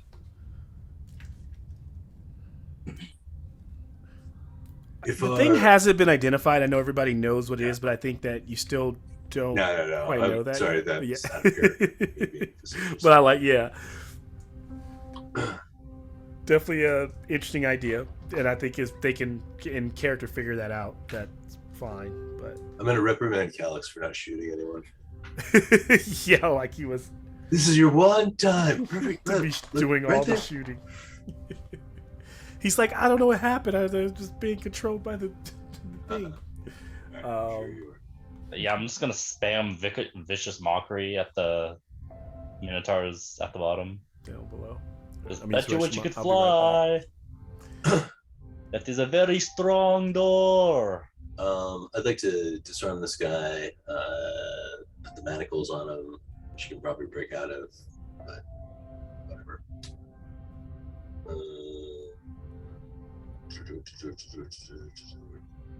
We don't have it. Damn. I'm gonna run to the bathroom and grab a drink real quick.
I was scared for you for a second there, Nazari. Oh man. You pack a big punch, but Against like guys who hit really hard. That's how monks are. Yeah. Yeah. It's it's like my buffer was that darkness, but then once the darkness kind of went away, Nazari kind of flipped a little. Yeah. Now I'm like gaining I'm still learning how to use a monk, but yeah. I'm really still having so much fun. That's good. I'm glad. I like the monk a lot. And that's the things, I like that you find ways to exploit like darkness and stuff, but then there's gonna be creatures who just who that doesn't work on, right? There's gonna be those. Yeah. Makes sense. It was a nice. I thought it was a fun little surprise. Yeah, I'm not. I don't think I care. Like, I think you helped teach me this. Through the way we play, where I really now I don't like to make plans. I like to just try to get that dice roll, right? Yeah. Let the dice tell the story. Yeah, and I think somebody in the group said that about what I wrote, and he's like, hopefully that just gets you the dice roll. I'm like, that's all I want is that's what you want is a dice roll. I get that CPA back, and then if I can convince him and break that contract, because it's like you could, because like Amnon now, he's not looking to, as a strategy, he's not really looking to break being a warlock anymore, but he wants to break being away from Araka. Right. Because the way he's seeing it now is that Araka is stealing from Asmodeus. Araka is doing something to tip the way the world order is. And Amnon is now in that state of mind where he's like, okay, you know what? I would much rather be an Asmodeus warlock than an Araka warlock. And I would love if Asmodeus would love to let me fuck up Araka for trying to steal from him. That's interesting the way he sees that situation, and it's going to be interesting to see how it plays out. Because I figure he has a lot of the lore of warlock because he's been a warlock almost his entire life since his mother died as a kid. Right. And he's always hated Araka. So he's been trying to get away from it forever. And so now if he has contact with a bigger deity, he's like, I would much rather deal with your contract, however hideous it is. How do I work with Asmodeus? This is trying to do. I don't know what this is. This is not natural, Got it. So I take it that speech is going to have to do with that. Is that what? So the first of my speech, the first part is to the Castle Lanterns, right? Where I'm going to be like, hold on, I have something that may be able to bring your kids back. And then I was going to ask Eldra Khan to do suggestion, and I was going to do command on the imps. Hopefully they don't pass, so that way we can at least restrain them. And I was going to try and see if they can stop the attack, the progress on us, so that way we can bring the CPA back, so that way I can try to break my contract, go with him, and help Castle Lanterns, put it in my new contract, to bring the kids back. It's a wild idea. It's the best thing I could think of, and that's essentially what I wrote. And that's Right. all, you know. Right. And then Amnon's gonna say, "Do you know what you stuck in your drawer? Because it's not what you think it is. Because there's a coup starting up in the Devils over this, and I don't want that." Okay, I'll be ready for it. All right. Yeah, So send it over. essentially, that's what I was gonna send you. I like it. And as climactic as this final battle sounds, I've already got a fourth character. When do you not have you're usually 4 characters ahead of the one you're playing? Yeah, Scott is my backup. Yeah. My backup. I'll be honest. That's why it's no fun for you to lose characters because you don't even care. You're like, I mean, you don't even have those you're on to the next so quick, Jameson. It's like, well, See, I care about each of my characters. It's like I told you at the start when I first started playing with you. You said you were gonna try to get me to cry or something. Sure. But No, and I don't go after your characters. Like Machina was literally luck of the draw. Like that would have never expected what happened to Machina to happen. It was literally grappling him was a chance to take him for some time. He wasn't supposed to be dead. He was clearly supposed to come back. We had already talked about him coming back.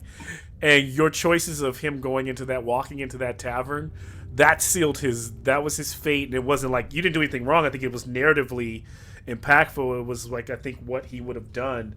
But I think when the mind thing, the Devourer jumped out and took the old dude, I think that just left him a shell. So Amnon's a little pissed because Amnon kind of went artificer on the fact that he was going to be able to fix up Machina. So now I have 1 point in artificer, and I'm like, I gotta go with it anyway, but yeah, damn it. And I'm not going to fix anything. hey, my other backup is another Warforged. Ironically, it's Brokina. So cool. So then we'll try and see, but here's the thing. Brokina. But he's not like Machina. He's like a professional wrestler type. Of course he is. He's like Brokina. He's like a luchador. Yeah. He has a mask. He's a barbarian monk. That's the word. All right. That's cool, man. I like it. We'll go with it. Try to row with it.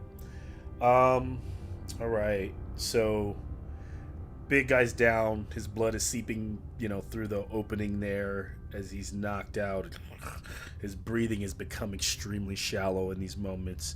The roaring of the Minotaur is still kind of moving around and shuffling. But the structure of this place, the fortitude is sound. Nazari has just woken up. Giving some life back into him, no matter how little, that precious life, those 3 points, he is there. Probably feeling a bit fatigued. It hurts. You're not dead, Nazara. You're almost dead. Yeah. Almost dead sucks. But I appreciate the comeback, guys. Whew. All right. I hate to detract from this discussion, but as I grab the rope and start tying up this guy, we need to start peppering these guys with ranged weapons if you got them. If you don't, you can borrow mine. I've got a long bow. Calyx snaps out and immediately starts firing, like bows, firing his shots down. So what do you have that I can use? Have you ever seen Monty Python? That's LCD's plan. I got Vicious Mockery. Come on, man. You got to go for something here. I think I can figure something out. Yeah. So let's see. I can cast. I can start casting guidance with you guys. So I guess you're gonna hit better. I don't think that works for attack rolls. Just. Oh. I think it's skill checks. Harkin can roll D4 and add the number up to ability. Oh, to one ability. You know what? Maybe I got confused on another thing I had. Yeah, Bless is the version of that you want for attacks. That was it. I'm gonna cast Bless. That was it. It's like Bless is in my like the THEROS features because it's through piety. Who are you casting Bless on? I'm gonna cast it on Doth. Okay. In that case, I can bless up to 3 creatures, so I'm gonna bless Doth and Alcides. Blessing all of them, yeah. So you guys are just. So everyone is shooting. I know Calyx has that ranged weapon. I've got a longbow. I'm sure Longbow. LCDs can use it. And I'll just firebolt these guys. Firebolt. So you guys are just like through the time, you're slowly but surely killing off Minotaurs instead of us going through every single one of these rolls, right? As they start to drop in and around the fortress. But you notice as one drops, like it seems like 2 crawl up, and it's just like, where are they coming from? But you continue to pelt, continue Doth, staying with it. Alcides you run through. I'm sure he'll exhaust my 20 arrows. Yeah, that's what I was gonna say. You end up exhausting the arrows, but killing with that arrow. If I had to bet how many arrows it would take to kill a Minotaur without missing, you probably kill like 1 Minotaur, 2 tops with those 20 arrows. I was gonna cast Crusader's Mantle. Okay. That just adds radiant damage. Radiant damage. Okay, then that kills. Yeah, you end up killing those 2 Minotaurs, and then suddenly you hear this yelping, this and through the roaring of the Minotaurs. Somewhere deep within the halls, you start to hear and see the flooding of other creatures, and they come pouring up. Some mostly coming out of the cave that the Minotaurs came out of, and suddenly it is a bloodfest. And as you're picking them off, what you can see is there's this war between those gnolls, those hyena men, as they're like all yipping as they leap over Minotaurs, grunting as they rush into them and gore the hyena men. These fight happening down below between the gnolls who worship the newcomer, the god Yinagao, that trying to replace the god of the bloodlust, or the god of but these hyena men swarming this area, all of them fighting, and with your help, eventually the hyena men end up taking and destroying, because they were already only a few Minotaurs left that you have really whittled down, so they kind of flood. The Minotaurs don't have a chance now being attacked from both sides. But yipping and angry and happy with the bloodlust. Now, do you guys start to attack the gnolls as well? Are these gnolls similar to the ones that attacked us when we were in not Satessa, but Oreskos? Yep. Oreskos, yeah, the Leonin area. Very similar. They almost, in the darkness, it's hard to see, but they almost look a burgundy in color from just the cake, like almost like really heavy black fur that's kind of caked in blood, as they clearly don't wash after they almost seem to roll and grovel in the carcasses of their enemies, as some of them are eating and pulling the head off of one of the Minotaur and holding it over and hold it over their heads as they lap the blood up, and then tossing it down on the ground. Can I make a history check to recall the information given to us by the mutant hunchback that said they were now working together for a common goal of destroying the world? You can. Give me her history check. Doesn't Calyx still have his ghost? Yeah, so you guys are at this point. You guys are definitely need a. I mean, I know you're probably pushing on the not long rest, but Fialtes he still has that ghost. So I'll say that Fialtes would share what he knows, and yeah, he goes, this is still happening. What he shares is that the Omicidio clan, that there is a faction. There's 3 factions. Without role playing, I'll try to give it to you blunt and dry. There's the Omicidio clan, who is all death altogether. They don't worship one god. They're not all Mogus. They're not all Yinagao. They're not even all Erebos. But they believe in the bloodshed is attributed to... He doesn't even completely understand it, but they work together.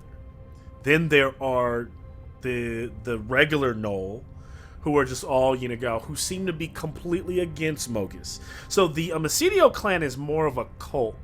and its cult leaders seem to be more rational. That doesn't make any sense, right, with these like bloodlust cults, but they have more humanoid leaders. They have centaurs. They have a mixture. There's like this kind of diversity in their murderous habits. That same cult is the same cult that we all know killed Rakira's people, right? That's the one that kept coming up. That Homicidio cult is also had something to do with the people who came to try to kill you all when you were underground fighting in that Coliseum situation. But the gnolls, the unadulterated gnolls and the Minotaurs have just been warring, because this is Mogis territory, and there seems to be this like Yinagal push, and Yinagal seems to have come from somewhere else. No one knows where. No one knows where the hyena men have come from, but so you've got these three factions. One faction trying to get them to kind of bring this war together to go take this war maybe against the rest of Theros. But then you have, like, as kind of low level in mindset these creatures are, you have plenty of them that are just like, no, this is what we do best. We kill Minotaurs. Minotaurs say we kill the gnolls, kind of deal. So this seems to be an example of that happening here before your eyes. And the Heinemen seem to kill the Minotaurs off with glee, and then kind of move on. They start to kind of climb down off the mountain, and less being pestered, and begin to enter the halls. But what they do leave behind as the horde kind of dissipates is there's like a pack, a small pack behind them of 3 or 4 hyena that are just nipping and picking at the scraps of the Minotaur. They're hyena. They're not even gnolls. They're just like regular hyena. So something that you guys wouldn't even really worry about. Like, it's like having wolves that are going through the meat, but they are eating ravenously at the carcasses, and they seem to be big, bloated. They seem to be these hyena, unlike lean, like normal beasts of prey, they are obese. They are bloated. They seem to eat without insatiable hunger. They don't seem to stop. And as the hyenas the gnolls seem to leave, these few seem to just sit around and pick and eat and eat and eat and get fatter. Well, as much as I'd love to go deal with that right now, I think we're relatively safe unless they look like they have some sort of magical claws or climbing capabilities. Hopefully they decide to take a nap after their dinner, and we can deal with them later. Speaking about a nap, yeah, exactly. Okay, so my overarching plan was to try and get information from this Minotaur. I want to keep him as close to death as necessary in order to ensure that should he attempt to escape in any way, shape, or form, he can be immediately re-restrained. I'm sure Calyx has the desire to replace his specter after our rest, so I'm sure we'll argue about that over our sleepy time. And so now what I'll say is he's dying very quickly. I mean, he was on like few hit points, so I imagine put him to sleep, he just continues to bleed out. So I can stop his wounds from. Okay. But I want to keep him at 0 if at all possible. Would spare the dying help? Because I touch a living creature that has 0 hit points, then the creature becomes stable. Yeah. We just want to make sure that if he rolls a 20 in his series of checks, wakes back up with 1 hit point, doesn't go crazy. Yeah. Sure. Stays restrained. Okay. So he seems to be just stable. I mean, takes up a lot of space there on that roof. Are you guys camping there? Are you going inside? Or what's the kind of setup? What do I see here? What do we see in our mind's eye? What's the camp situation or the Overwatch, or what does it all look like here? We don't really know anything about this cavern or its inhabitants aside from knolls. We know there are flying creatures. We know it's dark, so our visibility and our ability to see are quite limited. We know that any light that we create should probably be hidden on the inside by shuttering the windows and doors, so it looks like it's unoccupied, and hopefully just sort of blends into the background of blood and giant piles of bodies and things like that. If we're quiet, hopefully we can go undisturbed for 8 hours and enough time to get us some health and life back, as well as spells, and figure out what the heck we want to do next. I think this guy has information that we need for like the next steps. Sounds good to me. That's my piece. Okay. I mean, we could have two of the gargoyles pretty much hold him on either arm just in case he does wake up. That's cool. Okay. Calix is able to share that as he's, better understanding the structure, that Mimsy is the sign after going through more of this, even I'm kind of like being connected to it or attuned to this thing. Mimsy is the sign that opens and closes the doors, pretty much the hatch on the top and the front door that locks it. But Brillic is the name that once, only and only when no one is inside of it, it will collapse. And when he says that, I mean, I'm sure it kind of blows everyone's mind, but he is saying that it becomes compact and this fortress can be carried. It can be taken with you. Does anything that's inside of it come out? Like, say, for example, we were to fill the fortress full of treasure and gold. When it compacts, does it stay inside, or does all that come spilling out? It will.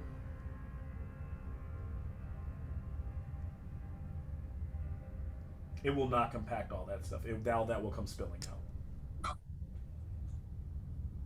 It basically becomes a 1-inch metal cube. Becomes a little cube when. But it won't hold things. It will hold you once it's expanded. So that's why you wouldn't want to. Same reason why it won't compact while you're inside of it, because it would kill you. And does it look like it's taken any damage from? No. Looks like it's just fine, to be honest with you.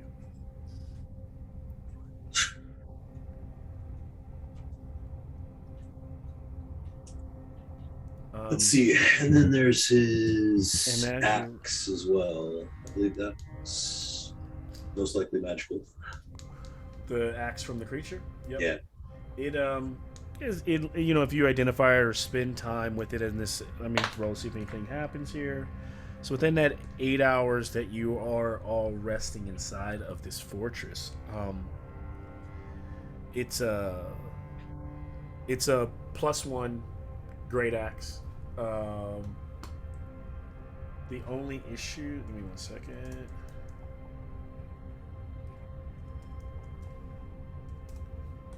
Let's see here.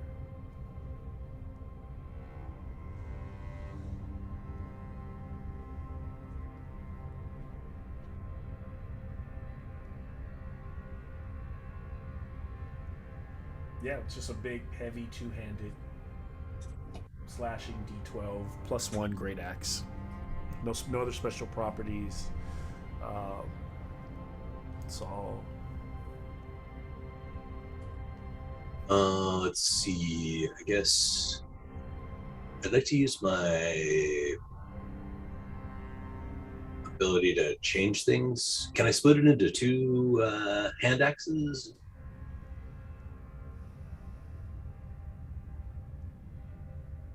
You're doing that thing where you reforge it again with your magic kind of deal?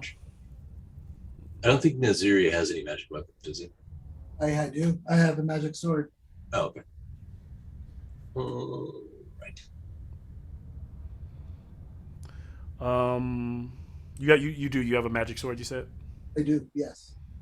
Would you want these 2 magic hand axes if Doth could make them? Would they serve you any purpose? Will they? Great axe should be turned into battle axes. Yeah, that works. And I think I need to stick to martial arts weapons. Pretty sure axes fall in that category. Yeah? No. Pretty much. And axes? Pretty much spear, staff, short sword, and then sometimes a long sword if you're a Kensei monk. I'm gonna call for a check on that. So you want to turn them into hand axes or regular battle? To hand axes, yeah. Hand axes. They're simple weapons. Right. But we want them to retain their magical property. That's, I mean, I'm sure that's the aim or the goal, right? I can do it, and they can keep their magic properties. Yes, if not, then no. If not, okay. I wasn't sure if I had that skill or not. Because your normal skill allows you to just take a certain amount of material and transform it into something else. So, can you give me an Arcana check? Sure.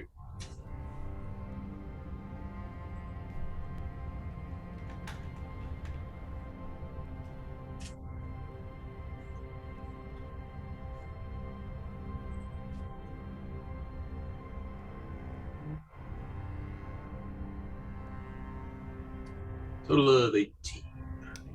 Okay. So they, you are able to turn them into hand axes, but they don't retain the magic property.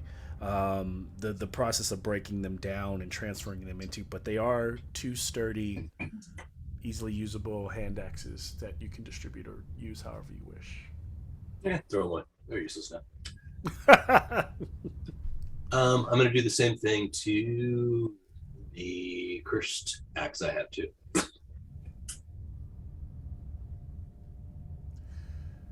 So you're gonna try to get rid of the cursed axe by just Turning it into two hand axes. just turning it into two axes. Okay. Then if you're just turning into two regular hand axes, then I'll allow it. Okay.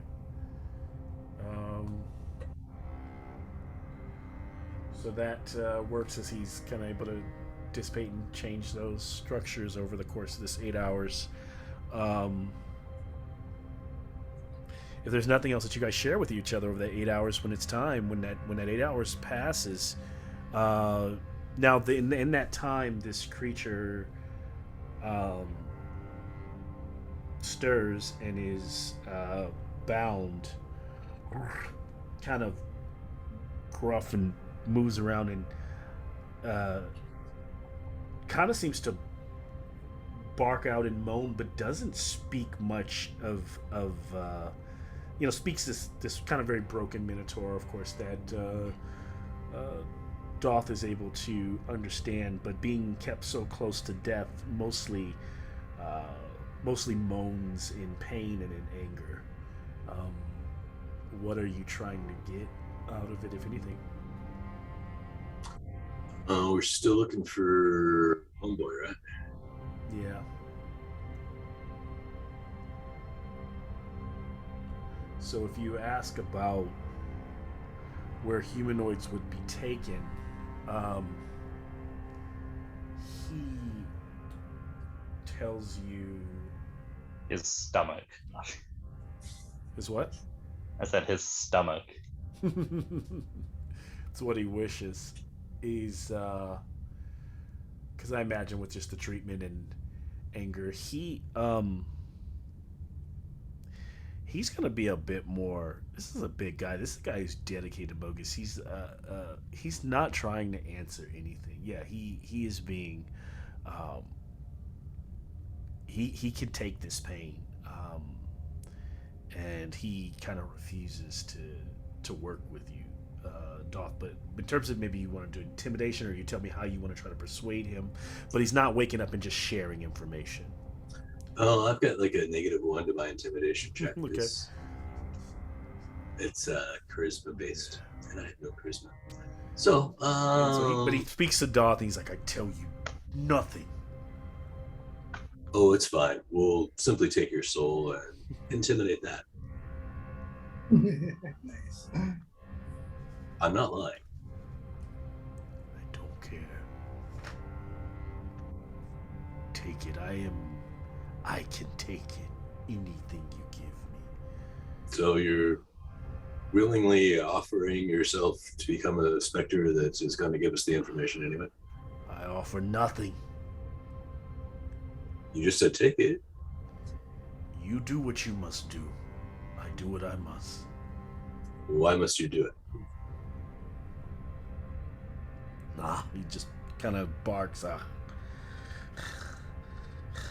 Kind of breathing heavy. Not, just like any nonsensical person who would win face with kind of wisdom from Doth. He's just like, just chooses to turn away and not listen. Alrighty then.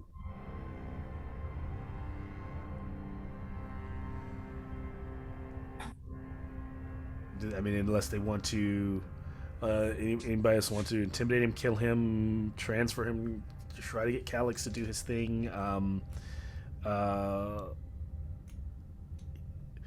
Calix arresting has to let Fialtes go. So yeah, Fialtes would be gone now. At Fialtes, talk to the Minotaur and be like, "Hey, Can look at I- this guy." I know you're not intimidating, but just give me a persuasion check, Doth. Let's get this here. Oh, that's as equally bad.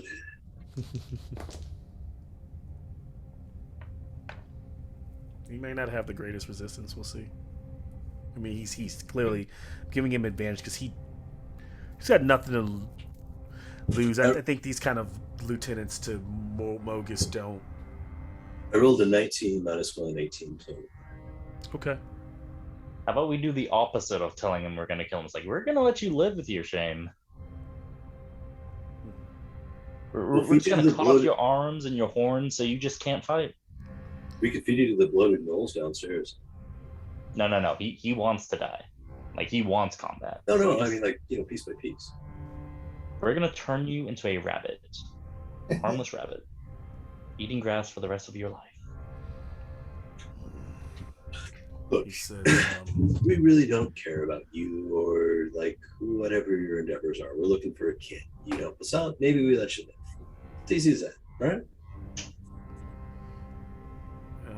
he tells you.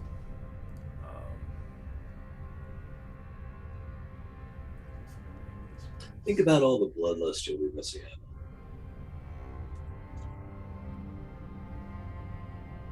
Alcides will ask him the question of, which do you hate more? Your country of Theros or these gnolls and Yinagao for which they serve?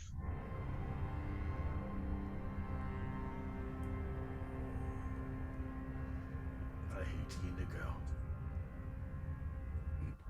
He tries to take my masters. Oh. If you're speaking Malcolm, I didn't hear anything. Oh yeah, he says he hates Inigo. So he hates For Yinagao those more who try than to Theros. take his master's land.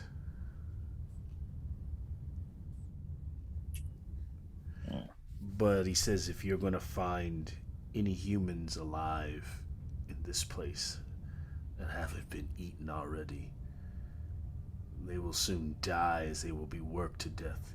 You will find them in the shanty town of Filth Riddance.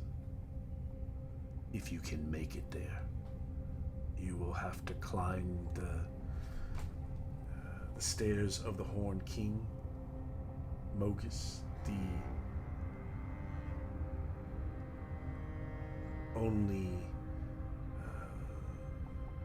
only his brightest followers know the path. I am but a soldier. My part is done, and I care not what you do with me.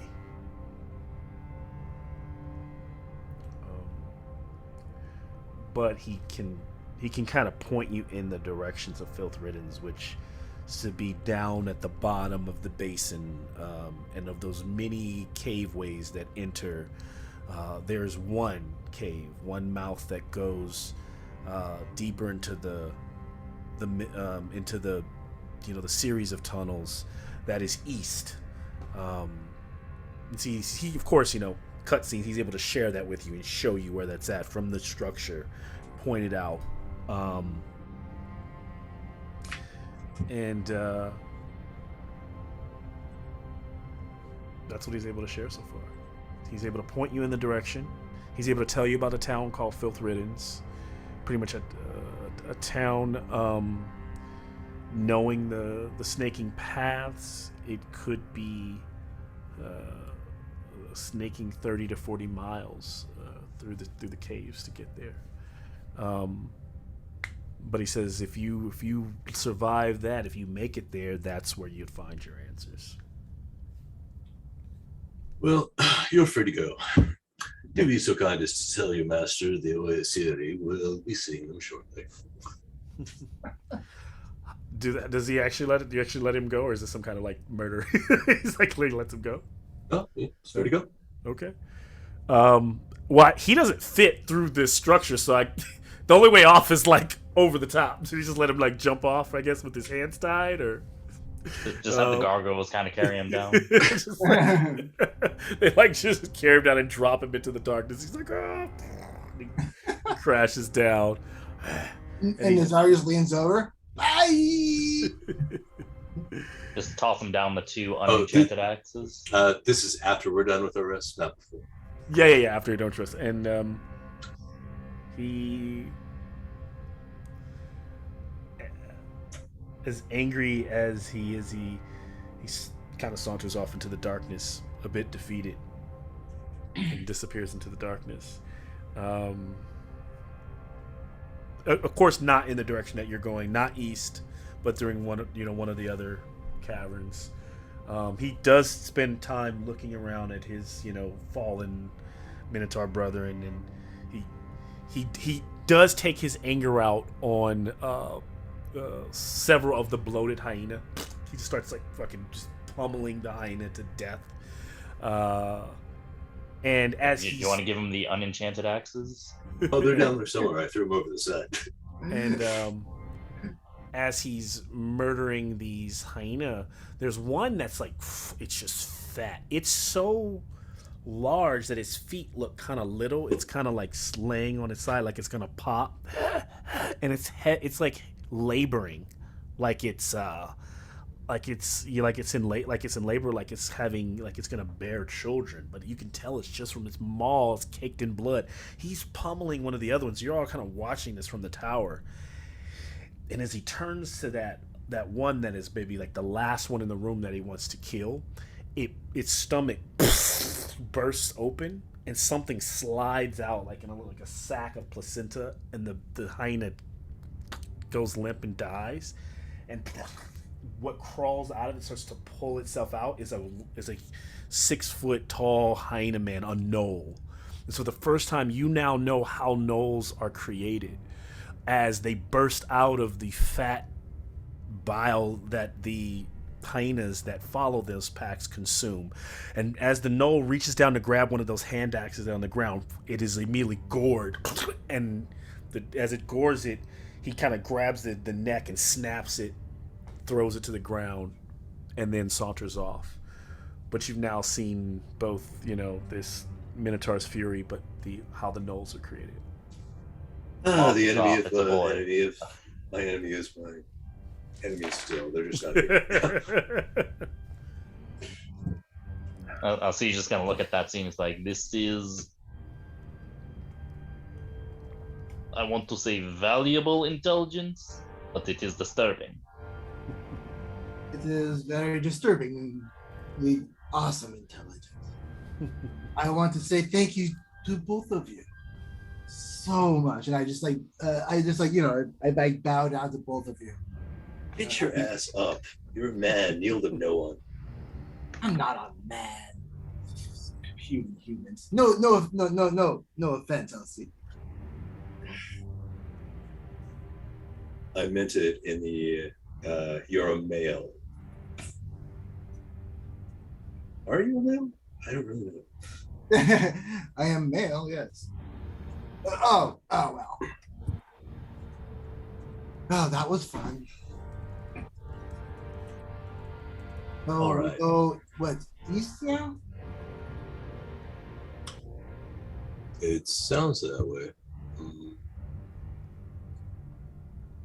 Well, Okay, so- we need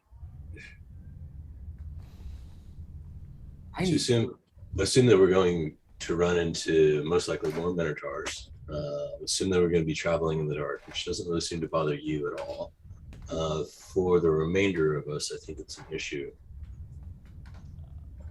So for light wise, the sunblade produces light. Right. I can make all sorts of light. It's not really a big deal. It's just Yeah, I can make daylight too. I can also You now can make cast daylight, Nazari? Heliod's Just piety. why? Oh, you got Hellion piety? Yeah. Got it. I did give you Hellion piety. How did Nazari get that much Heliod piety? How much do you need? It's through. You should have to get 3 to get that. No, Yeah. 3 gives you bless. Bless. Okay, so yeah. So you don't get. You only get. You get them in stages. How much Hellion piety do you have? It should only be 3. Yeah. Yeah, you don't got daylight. Yeah, you don't have the daylight yet. Okay. like a 7th level spell. Yeah. 3rd level spell. No. I'm thinking of Sunbeam. Never mind. All right.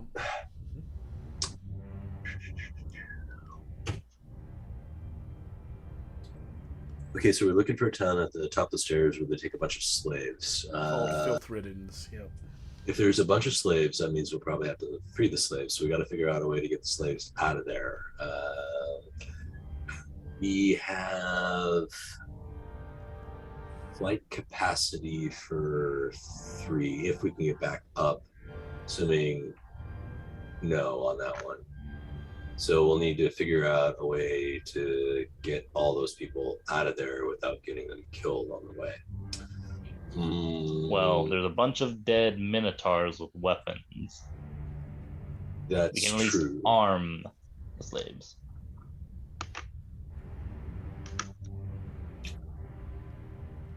I think we'll need to build a cart if that's the case. Build a cart. Yeah. To carry all the weapons.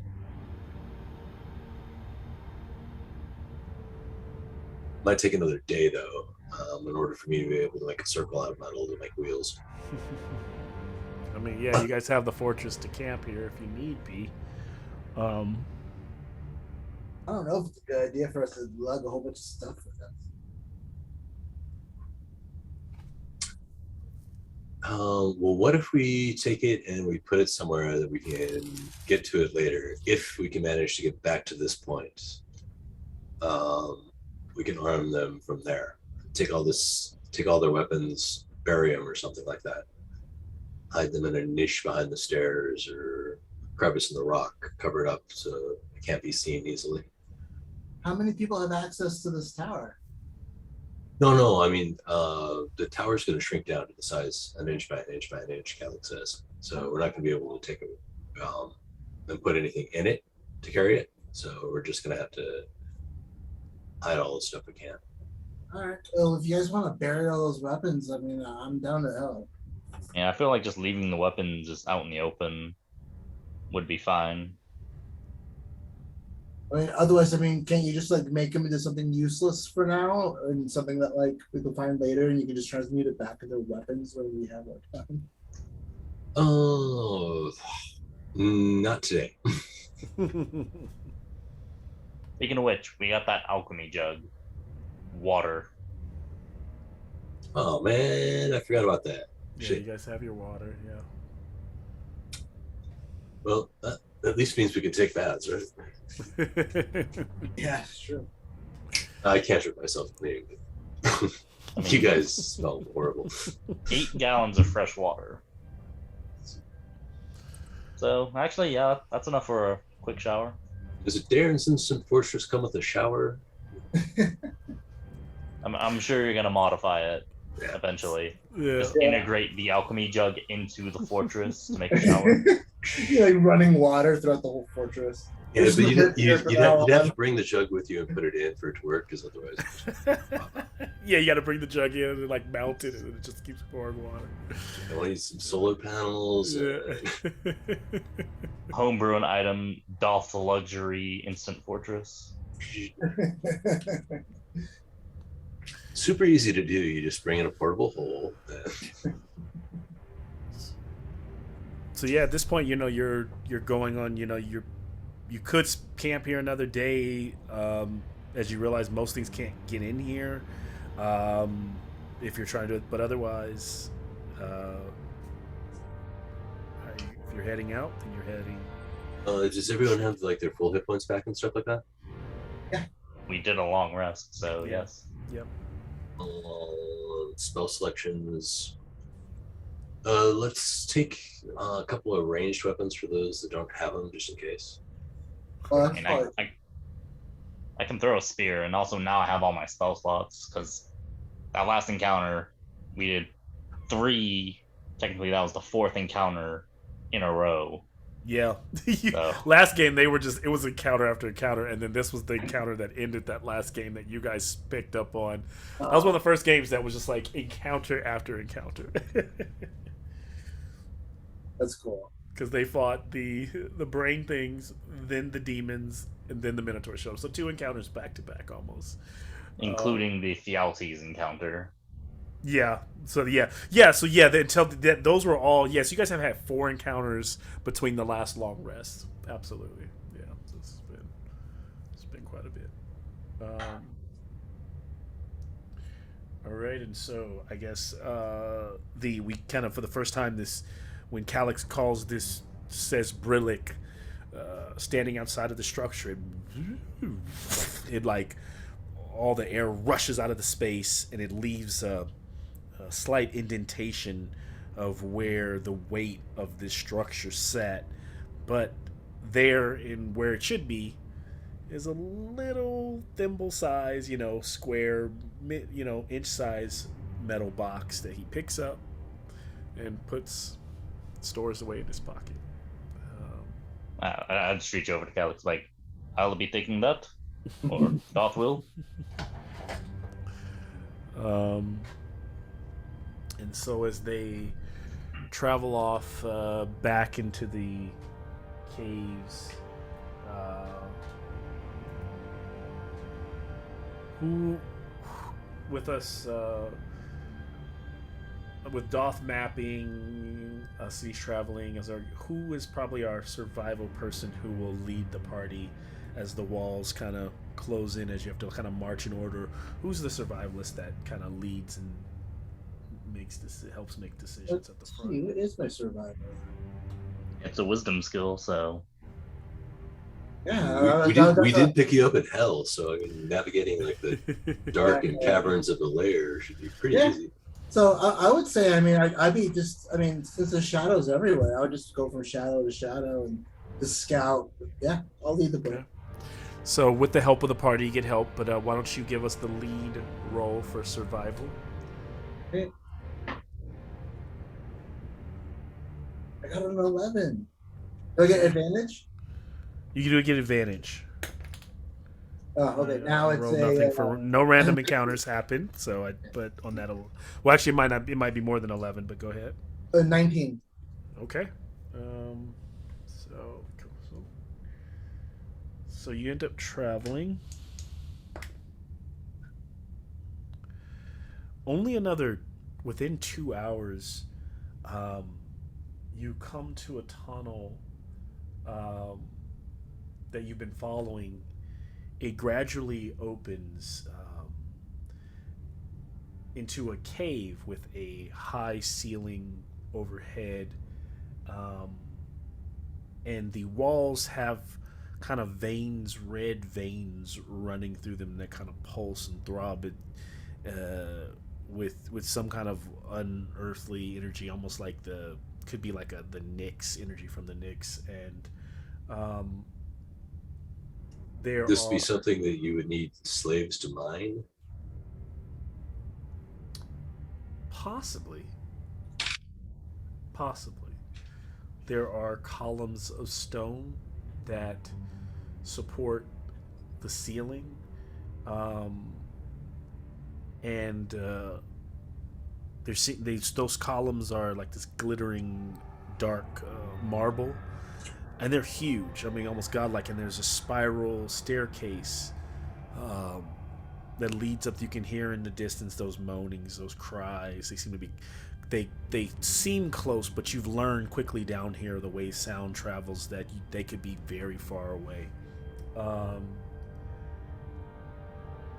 And as you climb the staircase upwards of almost 60 feet, you come to a chamber where there is a large chamber with a great rift, like a 60-foot gap in the middle of this place, and it looks like there was a bridge there, and it is mangled. It has been broken on both sides. It's been severed, and you can see that on the other side of it, on the side of that gap, there are all these pikes, and on those pikes are multiple heads. And most of the heads are Knoll, but there are also other humanoid heads. And this entire structure seems to be a place built for, a shrine to Minotaurs and to Mogus, but no one is here. And the bridge is out, is gone. But it is also quiet. There's no sign of anyone. There's no sign of a fight or a battle. What do you do?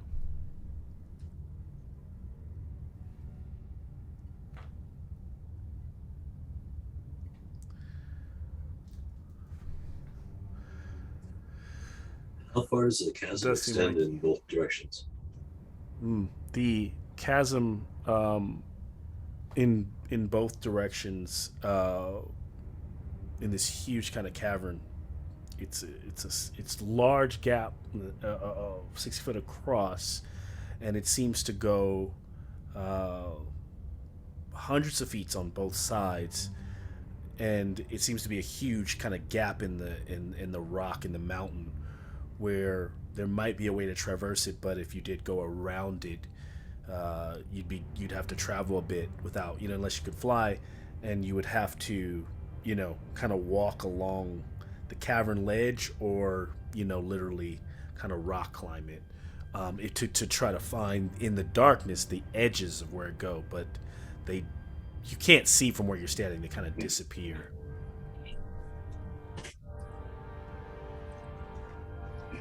There's 4 of us, and 2 of us can cast fly at 4th level, giving us the ability to bypass this obstacle. But it will diminish our resources. I think it's worth it, though. Or cast fly on just Doth and Alcides, and then we can just both carry Nazari and Calyx. Yeah, that's true. Calyx weighs like, what, 2 pounds? 2.5. Come on. Oh, yeah, he's wearing armor. Hardly. Okay, let's go for that. Okay. So, before we do that, can we do like perception checks or whatever we can to make sure that nobody's on the other side with a bunch of like stuff ready to spear us or shoot us or blast us out of the sky? Who's you said it, Doth, so why don't I take a perception check from you? Yeah. Advantage perception check from Doth. And is this the area that was described of, we're gonna need Faith and Mogus to pass? He wasn't saying you need part. I don't think he said you need faith in Mogus, but he just was saying like if you'll even, kind of the idea that like his God willing, Mogus wouldn't even allow you to pass it, because of just how crazy it is. It seems to be the entryway, yes, to another section. So on the other side, on the other side of that 60 foot, there's pikes tons of heads. There's a pile of heads, a kind of a heap of them in a corner, and then in front there is a like an archway in the wall in the structure. It's crudely formed like the open mouth of a minotaur, not like well defined. It almost looks like the natural rock formed it, right? Like if you looked at it the right way, it looks like it could be a minotaur's face. The front of it is maw open, but it seems like when you go through there, it seems to be this is where the labyrinth of the Horn King kind of begins. Like you just been, where and the walls, from what you can see, seem to be more structured. With the perception check of 19, can I tell whether these heads are humanoids of various sorts? Have they been eaten, or is it just like a leftover discarded pile to mark their territory? Leftover discarded pile to mark territory. Most of them, almost all of them, null. Some of them human, or humanoid. Could have been centaur heads. Could have been. There's a few. Nazari is able to spot a few satyrs in there as well, but only a few. Only a few satyrs, probably stupid enough to come, or like worried enough to come to to Scophos, right? That aren't adventurers, but yes, mostly humanoid heads, mostly gnolls. If I don't detect anything, like don't ready detect. To shoot us, I'll go ahead and do. I think it's fly at 4th level. One additional creature for each slot above 3rd. So yeah, me and Alcides will fly carrying Nazari and Helix. All right. Whoever is carrying a character, just give me an advantage athletics check. You just holding on tightly as you also fly your counterpart over. Advantage athletics. Dirty 20. Okay.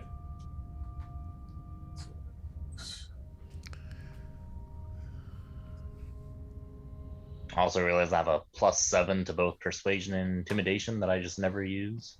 I know, wow. I kept hinting at that. Alcides is not the intimidator type. Well, you can always persuade.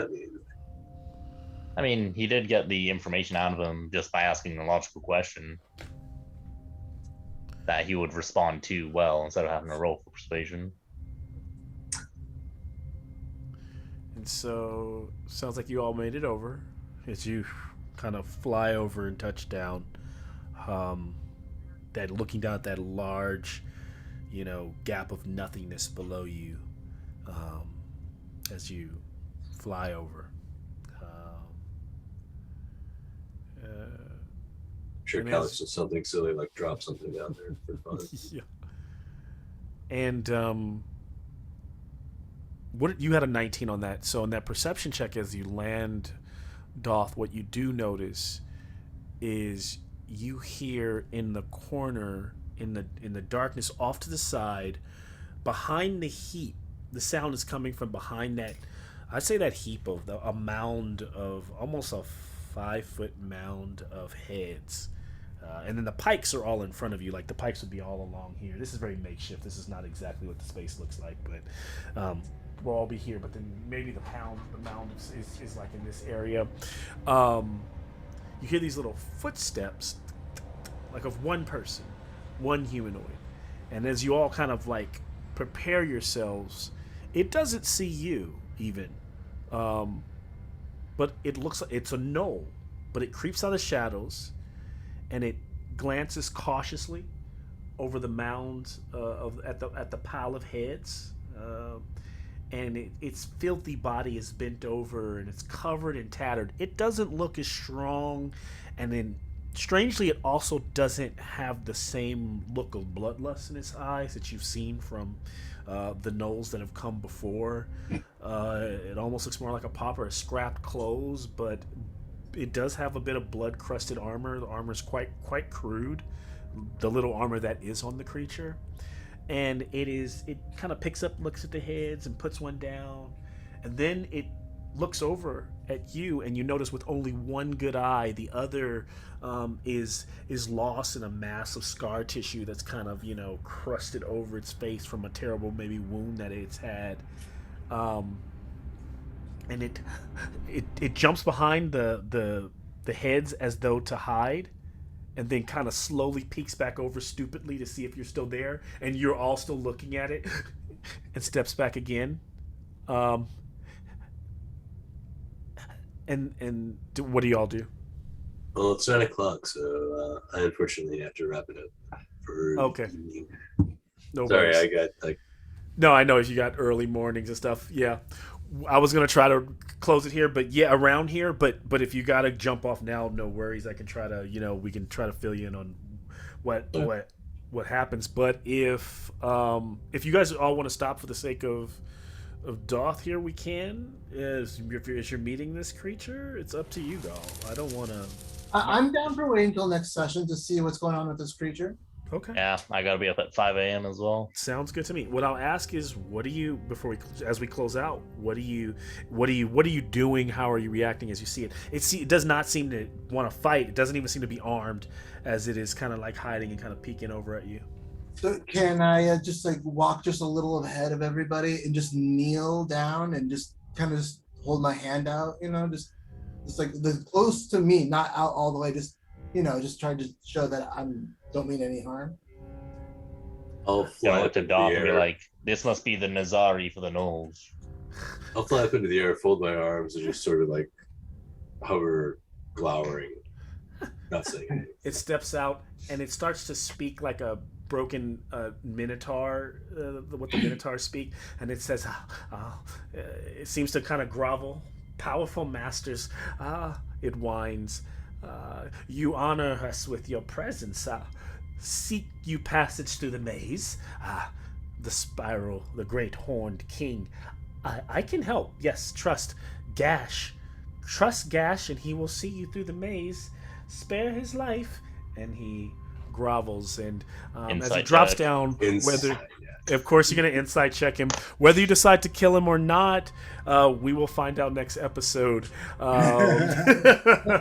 as we kind of pull back and fade to back at this little guy groveling before you, as everyone's like, I don't know. And then it turns into a dragon. Yeah. That's a nat 20 for the insight check, plus 4 for 24. All right, I'll take your 24 and put that down in my notes. He does appear, he seems quite honest, and this groveling seems to be maybe the way he has kept himself alive. That and being very sneaking around and staying out of the way of all the other carnage that is taking place. So, seems to be telling the truth. And then Yes. from what we saw from our vision of Erroneous, would he be in this part of the maze? When you saw Erroneous, he was in that area. He was on the outskirts. He was like entering the Scofo. So this doesn't seem to match up, but it does seem to be the right direction based on the way Fialtes and this Minotaur, the Alpha Minotaur that you fought, are leading. So maybe this guy knows more about that. Maybe once we talk to him, we can find maybe he knows something about this Erroneous character. Who knows? Yeah, I was gonna say this knows probably the culmination of the hyena that ate Erroneous. Yeah, they come out with a lot of bloodlust, but yeah. So we'll definitely stop there. Yeah, that's definitely why I wanted He to would have had to have been this. around for a while in order to get all scarred and like have the scars heal. Yeah, and he's find not some armor, fresh. put the armor on. I know, I was just making a He's joke. not a new one. He's not a new one. That's why I said this is the Nazari of the gnolls. He might be. Okay, guys. Well, thank you very much. Yeah, thanks, Doth. Thanks for joining us. Thanks, Rick. Have a good hopefully have a good start to the week, and hopefully D&D is a good start to the week. I guess that's what it is. Go with this for me, yes, for sure. Yeah, but it's gonna be a long one for me as well. So, but I hear you. That's why I tried to start them, trying to start them more at 6, so we don't go super late at night on these days. But good stuff. All right, folks. So, Yeah, later, man. yeah. And for Yeah, that was probably a Dragon good time to Heist, start. since I would not be able to make it in person. Oh Would be a plan for yeah. that. Well, no, I'll figure. It's just an idea. If we can, I'm gonna have it online. I'm not gonna like not have you in there. What I was thinking of, what I was gonna try to do. My thought was to see if everybody wanted to go in on a. Sounds like a pretty grandiose idea, but there are like some air. I was thinking about like an Airbnb that was halfway, but for you, that's even farther. But I was thinking of like somewhere where people who don't. We would have to meet like in San Francisco or something. Yeah. I'm in Washington No. State. Oh, you're in Washington State now. Oh yeah, I'm still thinking of when you were like in like was it if Lancaster? I was up in Alpine, I don't care. I about thought you were that just in. driving distance. Yeah, you're in Washington State now. I forgot about that, man. Yeah, that's what I was saying. If we're gonna meet in the middle, we gotta go to San Francisco. Damn. So we probably won't be able to do that then. I was really excited for that because I was If like, you can just pull up a laptop and I can zoom it. I might be able. You know what I can do? I've done that before. It's just gonna be a lot more for me to pack if we do. So what I was thinking is we would do like, I'd either find a location that's halfway since most everyone else is in OC, or I just rent an Airbnb and have everyone like instead of like charging for that episode, it would be like everybody splitting the Airbnb to get to one place, and then for at least for those folks, and then what I would do for you is I do that in my home games. I just pipe one person in on Zoom, and I could just put you in on Zoom, and I could still have my mic over the table, so you'd still hear everybody talking just fine, and you'll still have the camera the way you have it here, so it wouldn't change anything for you. You should be fine. Cool. Yep, we could do that. I'll try. I'll see. If we can't, it won't change things. But one of the big reasons is because the set piece that is for it is going to be pretty grandiose, and it's going to be really hard to appreciate.